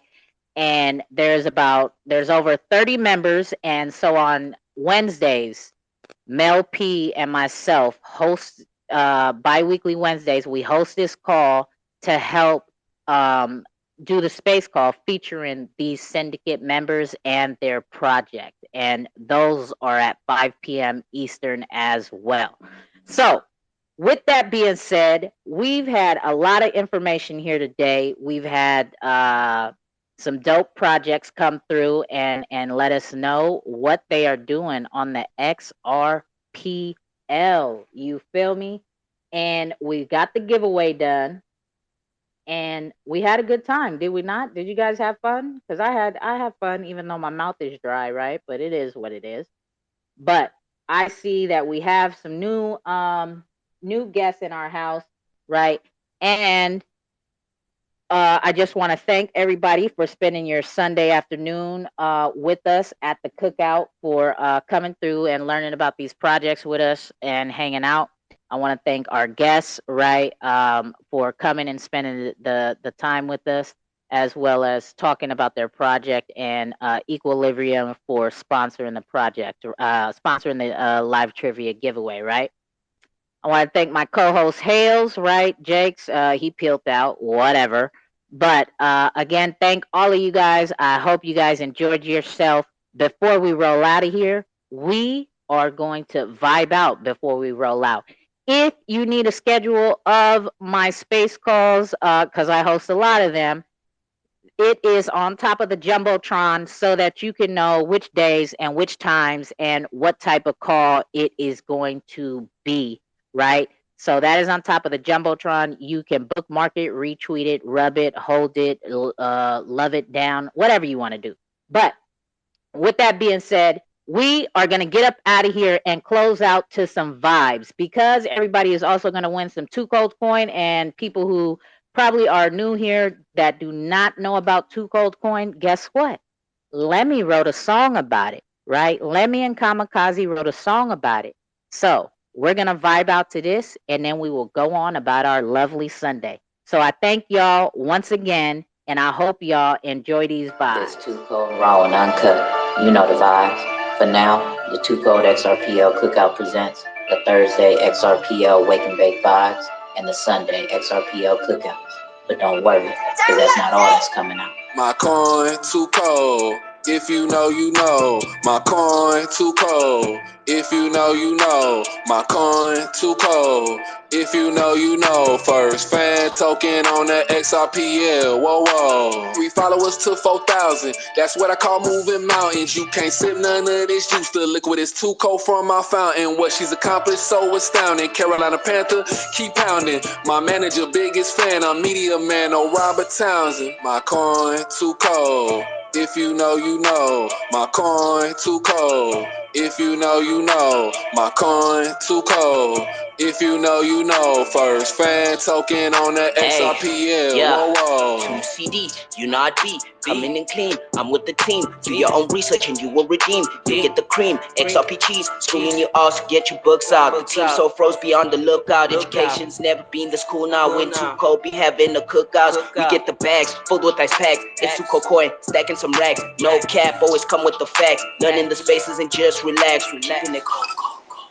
Yeah, that's 2Cold. Got that new flow. Van token and we about to blow. Keeping it hot like your hands on the stove. Yeah, and you won't do what we do. 2Cold and let me, yeah, that be the crew. And if 2Cold ain't doing your interview, then we don't really care about your interview. Haters be worried about what we gon' do. Do your own research and get an overview. Homie, this is really nothing. You do your research and you will never lose. My coin too cold. If you know, you know. My coin too cold. If you know, you know. My coin too cold. If you know, you know. First fan token on the XRPL. Whoa, whoa. You know the vibes, triangular trapping, you know that's the tide. Not talking about cleaning your clothes, 500K coins is in the supply. Where have we lie? Hit the website and go catch a vibe. It's very nice, the birds is gonna fly. You might get a job because she is hiring. Don't get fired like Trump. Kurt Franklin, you might get stung. She don't care about professionalism. She'll curse you out if you want. Why you thinking that it's a stunt? That 2Cold coin gon' pump. And we'll be on Xrpl, hearing that XL limit bump. My coin too cold. If you know, you know. My coin too cold. If you know, you know. My coin too cold. If you know, you know. First fan token on the XRPL. Whoa, whoa. Instead of a Patreon sub, if you like what 2Cold does, get you some to show some support and love. Education is the key to grow the XRPL Cookout. Reaching other social media streams is the 2Cold XRPL Cookout streams. There it is there. And that is how we are going to end the cookout today. So once again, thank you all for pulling up. Pull back up Monday, tomorrow at 5 p.m. Eastern, right? The flyer and promo for that call will be coming out in just a little bit to let you know which 3 different projects from different blockchains will be at the 2Cold XRPL cross chain pub XRPL Cookout pub crawl. You feel me? So thank y'all very much. Hope y'all have a good rest of your Sunday. You might catch me back on Twitter in a little bit, right? If I'm bored and there ain't no good After space calls party. up. You feel me? I will probably put one up and be chilling with the fam. It won't be recorded, but you are more than welcome to come chill and converse with us and just hang out and talk crypto and metaverse and all that stuff that we do. So thank y'all again. Appreciate y'all. Hales, we up out of here, girl. We gone. Go get your rest on because we got something to do tomorrow. All right, y'all. We out.